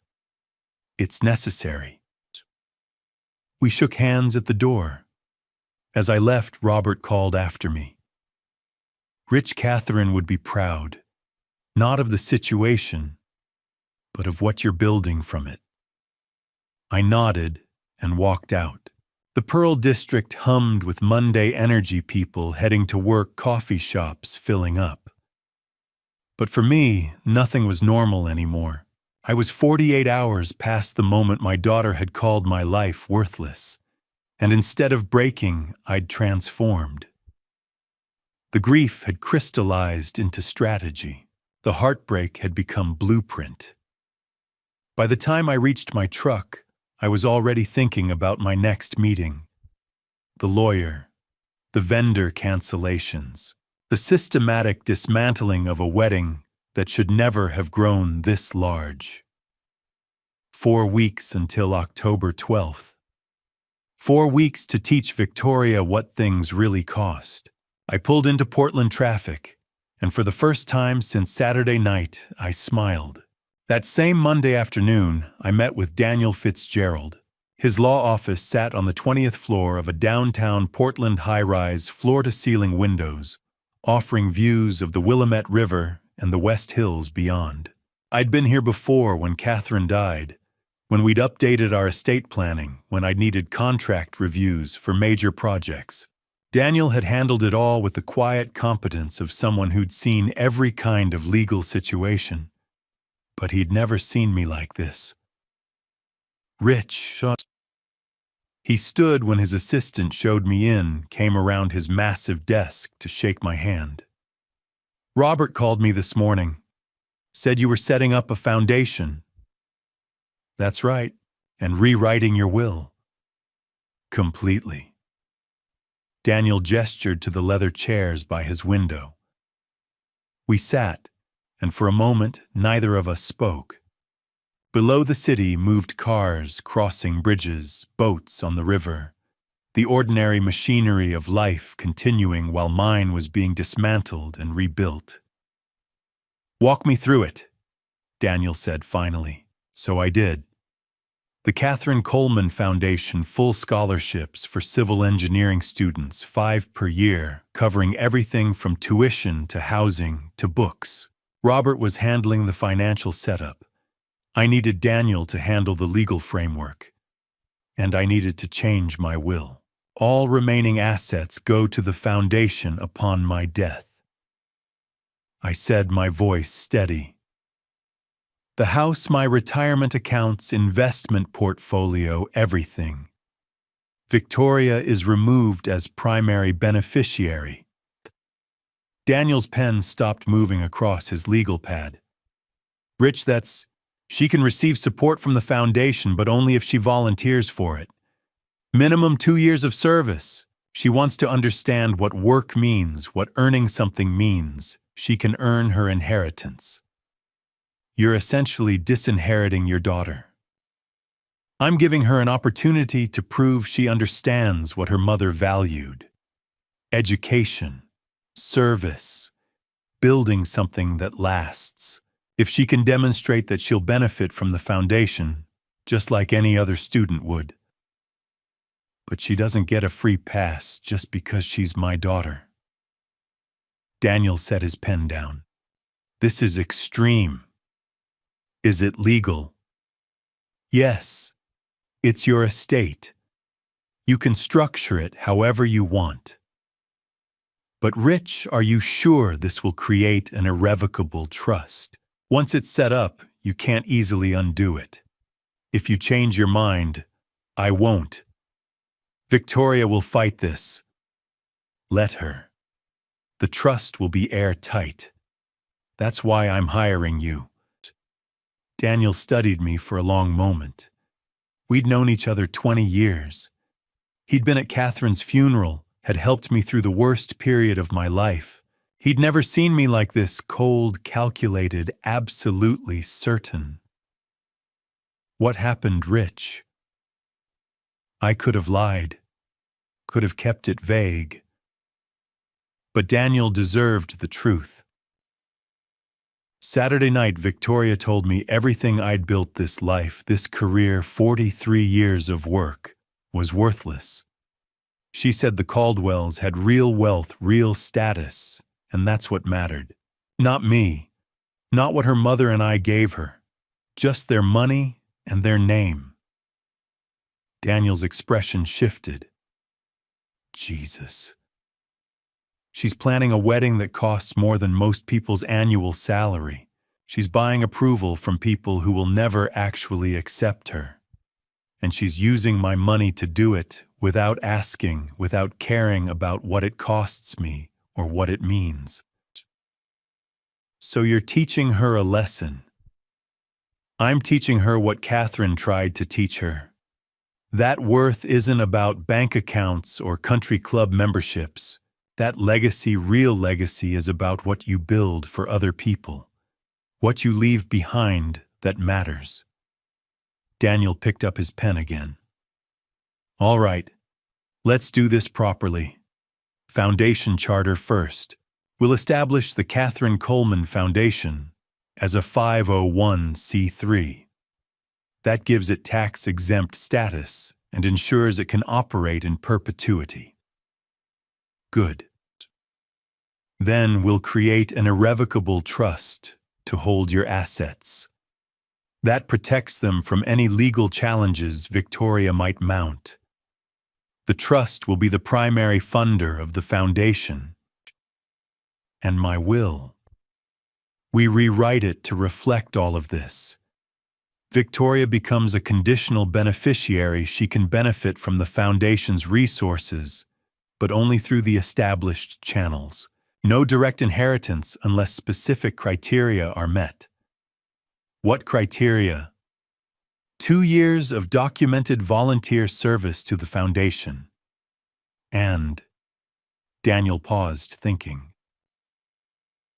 What if we add an educational component?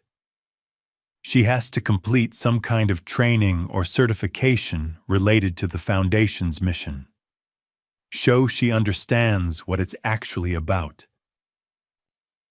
I considered that. I like it. Make it part of the terms. For the next hour, we worked through details. Foundation, governance, structure. Board of directors, I'd serve as founding director with Robert and Daniel as initial board members. Scholarship selection criteria. Application process. Everything needed to make this real, permanent, unassailable. When we finally finished, Daniel sat back. This is bulletproof rich. Once I file these documents, once the trust is established, Victoria won't be able to touch it. Even if she contests the will, the irrevocable trust protects everything. That's exactly what I want. What about the wedding? I've already started rescinding financial support, effective immediately. She knows, not yet, but she will soon enough. I'm canceling vendor contracts this week. By the time she realizes what's happening, it'll be too late to salvage it. Daniel's expression was hard to read. Part concern, part something like admiration. You've thought this through. I'm an engineer. It's what I do. When do you want to announce the foundation, make it public? I looked at the calendar on Daniel's desk. October 12th was circled in red. Victoria's wedding date. 4 weeks away. 2 weeks, I said. Right before the wedding. I want Victoria to understand that while she was planning her spectacle, I was building her mother's legacy. The legacy she rejected. That's going to devastate her. Good. Maybe devastation is what she needs to remember who she actually is. Daniel walked me to the door when we finished. Rich for what it's worth. Catherine would understand why you're doing this. Would she approve? I think she'd be heartbroken about the situation, but proud of the solution, this foundation. It's exactly what she would have wanted. I nodded, not trusting myself to speak. Outside, the autumn afternoon was cooling clouds rolling in from the coast. I stood on the sidewalk for a moment, looking up at the building where I just legally ensured my daughter's inheritance would require her to prove she'd learned something about value. It felt ruthless, cold. Exactly the kind of thing I'd never imagined myself doing. But then I'd never imagined my daughter would call my life's work worthless either. I walked to my truck, pulled out of the parking garage and headed home. 2 major meetings done.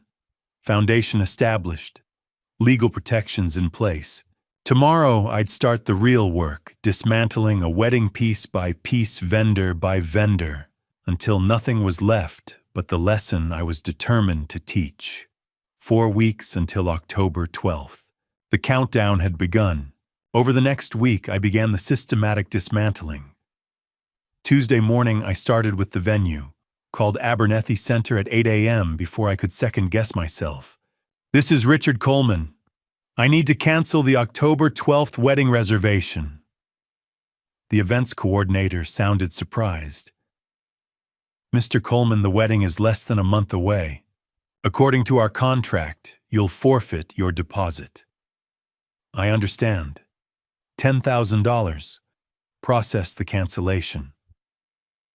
A pause. Are you certain perhaps the bride and groom would like to? I'm certain. Cancel it. I'll need this in writing. You'll have it by end of day. I hung up and immediately drafted the email. Formal, professional, final. Sent it before I could think too hard about what I was doing. 1 down. Wednesday, I worked through the rest. Called the florist first. This is Richard Coleman. I need to cancel the floral order for the Coleman-Caldwell wedding. The florist, a woman whose invoice had read $32,000 for roses and peonies, tried to negotiate. Mr. Coleman, we've already ordered most of the flowers. We can't simply check your contract. I'm the payer. I have cancellation rights. Send me the final accounting of what I owe for work already completed. Next was the photography team, then the band, then the lighting company. Each call followed the same pattern: surprise, resistance, eventually acceptance. By Wednesday evening, I'd canceled 6 vendors. Thursday morning, I made the call I'd been dreading most. Adrian Sinclair speaking. "Adrian, this is Richard Coleman." Her voice brightened artificially. "Mr. Coleman, I was just reviewing final details for Victoria's big day. I'm terminating your services, effective immediately." Silence. Then, "Excuse me. You're fired. I'm canceling the contract." "You can't do that. We have a binding agreement. I've invested months in this wedding, coordinated vendors, managed timelines." Read the contract, Adrienne. Paragraph 7, subsection 3. The payer has the right to terminate services with written notice. You'll receive that notice today. "But the wedding is in 3 weeks. Do you have any idea what this will do to Victoria?" "That's between me and my daughter." "Mr. Coleman, please, let's discuss this rationally." "There's nothing to discuss. You'll be paid for work completed through today. Nothing more. Goodbye, Adrienne." I hung up while she was still protesting. Within hours, the cancellations began rippling outward. The vendors notified Victoria it was in their contracts, their liability protection. Tuesday afternoon, Abernethy Center sent her a formal notice. Wednesday, the florist called her directly. Thursday, Adrian apparently phoned in a panic. By Thursday evening, my phone rang. Victoria's name on the screen. I let it ring 3 times before answering. "What have you done?" Her voice was raw, panicked. "What have you done?" "I withdrew my financial support, as is my right." "The wedding is in 3 weeks. The venue just canceled. The florist, the photographer, Dad, everything's falling apart." "Then you have 3 weeks to figure it out." "Figure it out? How am I supposed to? We've lost the deposits. We can't afford to rebook everything." "The Caldwells are furious." "I imagine they are." "This is insane. You can't just destroy my wedding because you're angry." "I'm not destroying anything, Victoria. I'm simply no longer funding it. There's a difference. You're doing this to punish me. I'm doing this to teach you. There's a difference there too." "Teach me what? That you're cruel, that you don't care if I'm humiliated in front of everyone I know." "I'm teaching you that actions have consequences, that when you tell someone their life's work is worthless, they might decide to stop working for you." She was crying now. "I didn't mean, yes you did. You meant every word, and now you're learning what it costs. The Caldwells can't cover everything on such short notice. Garrett's parents are saying—" She stopped. "What are Garrett's parents saying?" "Silence." "Victoria, what are they saying?" "They're saying maybe we should postpone, that this is too much chaos, that it doesn't look good." "Doesn't look good. There it is." "You don't understand. I understand perfectly. When things get difficult, when appearances are threatened, the Caldwells fold. And you're realizing that all their wealth and status don't actually solve problems. They just make them look prettier until they can't anymore.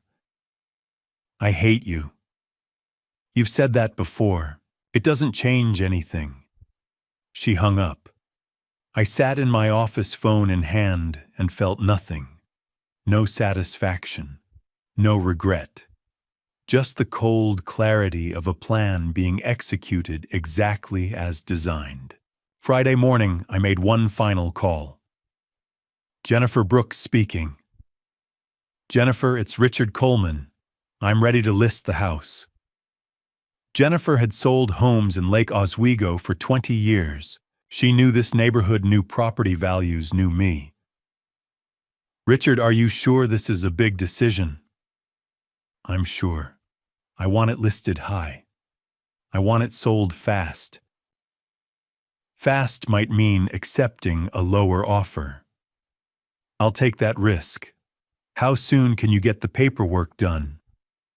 I can have the listing agreement ready by this afternoon, photos and marketing by Monday. We could have it on the market by Tuesday.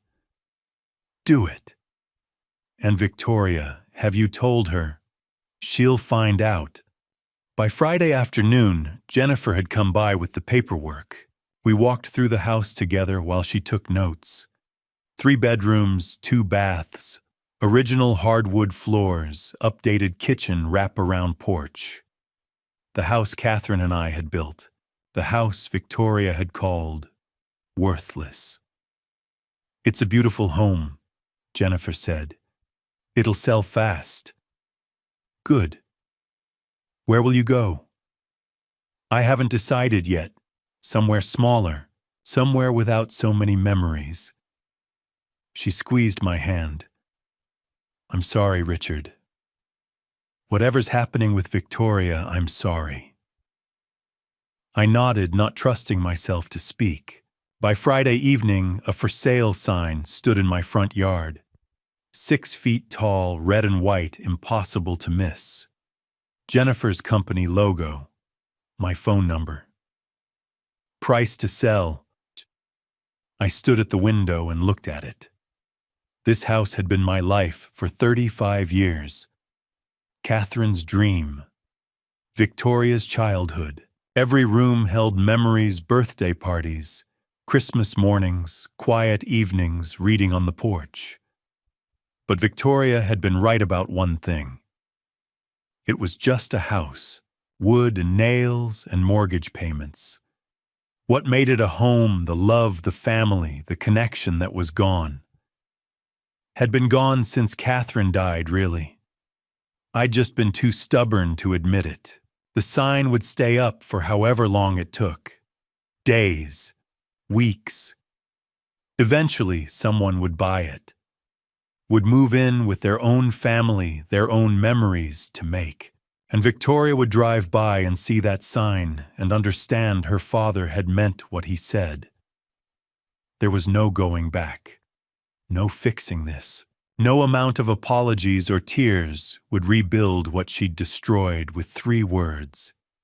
Everything you built is worthless. Well, now she could watch me dismantle it. Piece by piece. Vendor by vendor. Memory by memory. 3 weeks until October 12th. The demolition was right on schedule. Patricia Caldwell called me that Tuesday evening, the week of the wedding. I was in my office reviewing foundation documents when my phone rang. Unknown number. I almost didn't answer. Mr. Coleman. This is Patricia Caldwell, Garrett's mother. Her voice was tight, controlled. Mrs. Caldwell, I need to talk to you about what happened Saturday. Saturday, October 12th, the wedding day. I'm listening. She took a breath. There was no wedding, Mr. Coleman. I thought you should know what your daughter went through. I set my pen down and waited. I arrived at Abernethy Center at 10:30 that morning. Victoria was in her dressing room. That $18,000 dress, she looked beautiful. By 11, guests started arriving. About 40 people. We'd salvaged a small ceremony after the cancellations. My husband covered essential costs. Go on. Garrett was at the altar by 11:30. At 11:45, 15 minutes before Victoria was supposed to walk down the aisle, a man walked in. Tall, expensive suit. He looked around, spotted Garrett, and started walking toward him. What was his name? Marcus. He walked right up and said very loudly, "Garrett Caldwell, we need to talk." My hand tightened on the phone. Marcus, the name from the engagement party. Garrett went pale, but Marcus's voice carried through the whole venue. He said, "You owe me $50,000, plus interest. You've been dodging my calls for months." I could picture it. The guests frozen, the Caldwell's image shattering. My husband stood up, tried to intervene, and Marcus said, "I'm your son's creditor, the one he came to 6 months ago when he needed cash to look successful." Garrett borrowed $50,000. Yes, at a terrible interest rate. This Marcus, he's some kind of private lender. Garrett had been making minimum payments, but when the wedding expenses started piling up when you withdrew support, he stopped paying entirely. And Marcus came to collect. In the most public way possible. He had documents, loan agreements, payment records. He proved that Garrett was essentially bankrupt, that he'd been faking financial stability for months. I thought about Garrett at Stumptown Coffee, his careful words, his inability to look me in the eye. What happened to Victoria? She was standing in the doorway about to make her entrance. She heard everything. Saw Garrett try to deny it, then saw Marcus pull out his phone and play a voicemail. Garrett's voice begging for more time, promising the wedding would solve everything. The wedding would solve everything, I repeated slowly. He'd been counting on money from you, told Marcus the Colemans were wealthy, that once the wedding happened, he'd have access to resources. He was counting on my money to pay his debts. I think so. And when you withdrew support, he panicked. Marcus must have decided to make an example of him. Victoria collapsed, Patricia said quietly. Right there in the doorway. Her knees gave out. She was hyperventilating, crying. We called an ambulance. They took her to OHSU. And Garrett, Patricia's voice turned cold. My son watched them load Victoria into an ambulance, and he didn't follow. He just left. The silence was heavy. I went with Victoria, Patricia said finally. I rode in the ambulance, stayed with her at the hospital. Panic attack, the doctors said. They kept her for observation. She kept asking for you. I wasn't there. No, you weren't. Mr. Coleman, I'm not calling to judge you, but she needed her father, and he wasn't there. I know. That's all you have to say. Tell her I'm sorry, but she needed to learn this lesson alone. Patricia was quiet. That's cruel. Maybe, but it's necessary. Victoria spent months chasing approval from your family, chasing status and wealth. She needed to see what happens when that foundation collapses, when the people she was trying to impress can't save her, when the man she was marrying turns out to be just as desperate as the life they were building. She loves him.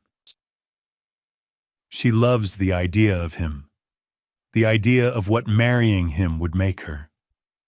But Garrett doesn't love her back. Not enough.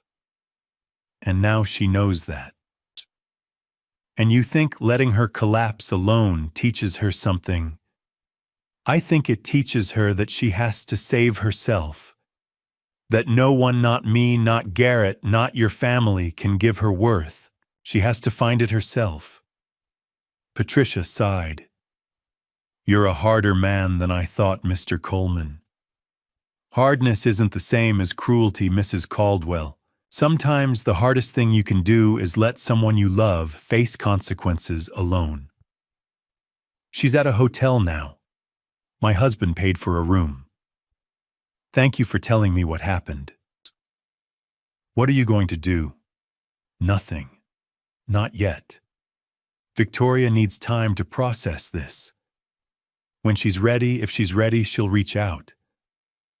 And if she doesn't, then I'll know I failed.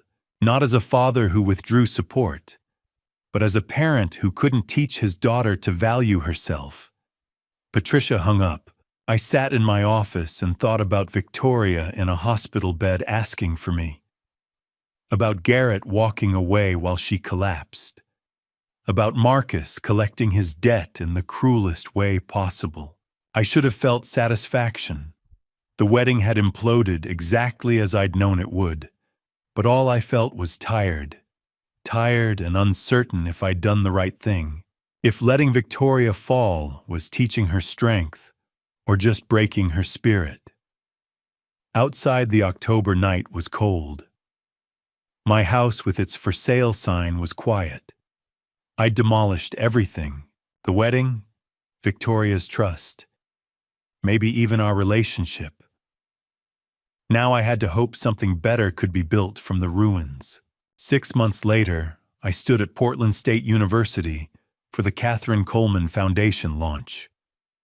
Spring had come to Oregon cherry blossoms along campus paths, students on lawns. I stood inside the civil engineering building, a banner behind me reading, Catherine Coleman Foundation First Annual Scholarship Ceremony, looking at 50 people in the lecture hall. Daniel Fitzgerald sat in front.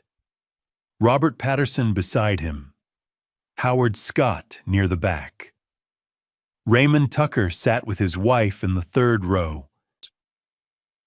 My late wife believed education was the greatest gift, I said into the microphone. Catherine spent 30 years teaching at Lincoln High School. She believed every student deserved a chance. Today we honor her by making that belief real. Applause rippled through the room. The Catherine Coleman Foundation will provide 5 full scholarships annually to civil engineering students. Our first recipient exemplifies everything Catherine valued: hard work, integrity, dedication to building things that matter. Please welcome Emma Tucker. Raymond's daughter walked up 18 wearing a borrowed blazer, hands shaking. Full ride to PSU. Thank you, Mr. Coleman, Emma said. My dad told me you and Mrs. Coleman were the kindest people he ever knew. He said you built things that lasted, not just buildings, but relationships, values. I promise I'll make you both proud. She was crying. So was Raymond. So was I. After the ceremony, people stayed. Daniel pulled me aside. Catherine would be proud. Robert joined us. The trust is performing perfectly. We can sustain 5 scholarships indefinitely. Howard clapped my shoulder. You look better, less haunted. It's been 6 months. Have you heard from Victoria? The question everyone wanted to ask. No, not since the wedding. The crowd dispersed. I drove home not to Lake Oswego, but to a northwest Portland apartment overlooking a park. The house had sold in 3 weeks. It was just a house. I checked my mailbox, bills, junk mail, and one envelope with no return address, handwriting I recognized. Victoria's. I carried it upstairs, stared at it for 10 minutes before opening it. Dad, I don't expect you to forgive me. I'm not asking for money. Garrett and I broke up. He left town. Marcus is still looking for him. I got a job, administrative assistant at a housing nonprofit.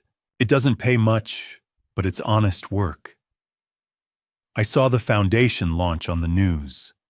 Mom would be so proud. I cried watching you talk about her. I'd like to volunteer for the foundation, if you'll let me. Not for the money, I know the terms of your will. I just want to help, to understand what Mom spent her life teaching. I finally get what you were trying to show me. That worth isn't about what you spend or who you impress. It's about what you build, what you leave behind. I'm sorry I had to lose everything to see what I already had. I don't know if we can fix this, but I want to try. When you're ready. Love, Victoria. I read it 3 times, then walked to my window. The park below was empty, streetlights coming on. On my bookshelf sat a photo, the only one I'd kept. Victoria at 5, sitting on Catherine's lap on our porch, both laughing. Victoria missing her 2 front teeth, Catherine's arms wrapped around her. That girl was still in there somewhere, buried under 6 months of consequences and hard lessons. But still there, the question was whether I could help her find her way back. Catherine's voice drifted through my memory. Some structures can be rebuilt, Rich. Some can't. But you don't know which until you try. I looked at Victoria's letter again, at her messy handwriting, at the word love above her signature. For the first time in 6 months, I felt something shift. Not forgiveness, not yet, but something lighter. Hope. I didn't know if foundations could be repaired once they cracked this badly. Didn't know if trust once shattered could be rebuilt strong enough to bear weight again, but maybe it was worth trying. I put her letter in my desk drawer. Tomorrow I'd decide whether to call her, whether to offer her the volunteer position, whether to take the first step toward building something new from the ruins. But tonight, I'd let myself believe it was possible, that some structures with enough care and patience could be rebuilt, that damage wasn't always permanent, that even the hardest lessons could lead to second chances. I looked out at the Portland evening at city lights reflecting off rain-slicked streets. She'd probably tell me I was too hard, too unforgiving, but she'd also tell me she understood that sometimes the hardest thing a parent does is let go, let fall, let learn, and then if you're lucky, let come back. I turned off the lights, Victoria's letter safe in my desk, her words echoing. I'm sorry I had to lose everything to see what I already had. Me too, Victoria. Me too. And to you, listening to this story, remember this: sometimes the hardest lessons don't come from enemies, but from the people we love the most. When I look back now, I don't see myself as a hero. I see a father who waited too long to speak and then spoke too harshly when the moment finally came. I thought I was teaching my daughter about value, but for a while I confused teaching with punishment. That mistake almost cost me everything. This family story wasn't really about money or weddings or status. It was about fear. My daughter was afraid she wasn't enough, afraid she didn't matter unless she proved it with luxury approval and someone else's name. And I was afraid, too afraid of losing her, afraid of confrontation, afraid of admitting that love without boundaries can still do harm. If I could speak to my younger self, I would say this: don't wait until resentment builds before you draw the line. Don't stay silent and then explode. And above all, don't believe that control is the same thing as guidance. I learned that lesson the hard way through what many would call dad revenge, though revenge was never my goal. The truth is, dad revenge doesn't heal anyone. It only reveals what's already broken. Here's my honest opinion, and I won't soften it. Pride destroys families faster than poverty ever could. I watched my daughter chase a life that looked impressive, but felt empty, and I watched myself respond with cold logic instead of compassion. We were both wrong in our own ways. That's the uncomfortable truth of this family story. I don't regret standing my ground. I do regret not reaching for my daughter sooner, before she had to lose everything to understand her worth. Don't be like me. Don't let silence become distance. Don't let anger become strategy. I thought I was building a lesson. In reality, I was tearing down a bridge I still needed to cross. Some people call what I did dad revenge. Others call it tough love. I call it a warning. When parents turn pain into punishment, everyone bleeds. When children trade identity for approval, the cost is always higher than they expect. This family story taught me that love without grace becomes rigid, and discipline without mercy becomes cruelty. I believe God allows us to break sometimes, not to destroy us, but to strip away illusions. When everything fell apart, both my daughter and I were forced to face who we really were. That was the moment growth finally became possible. Let me be clear, dad revenge doesn't bring peace. Accountability does. Humility does. Honest conversations do. If you're listening as a parent, please hear this talk sooner. Listen longer, and never assume your child knows their worth just because you love them. If you're listening as a son or daughter, hear this too. You don't have to earn love by becoming someone else. You are already enough. Status fades, applause ends, but character follows you everywhere. Before we part, I'd truly love to hear from you. Do you think I did the right thing? Would you have handled it differently? Share your thoughts in the comments. If this story moved, you consider sharing it with someone who might need it, and subscribe to the channel so we can continue exploring stories that challenge, heal, and connect us. Thank you for staying with me until the very end. And one gentle reminder, the stories that follow may include fictionalized elements carefully crafted for reflection and education. If this kind of content isn't for you, feel free to step away and choose something that better fits your heart today.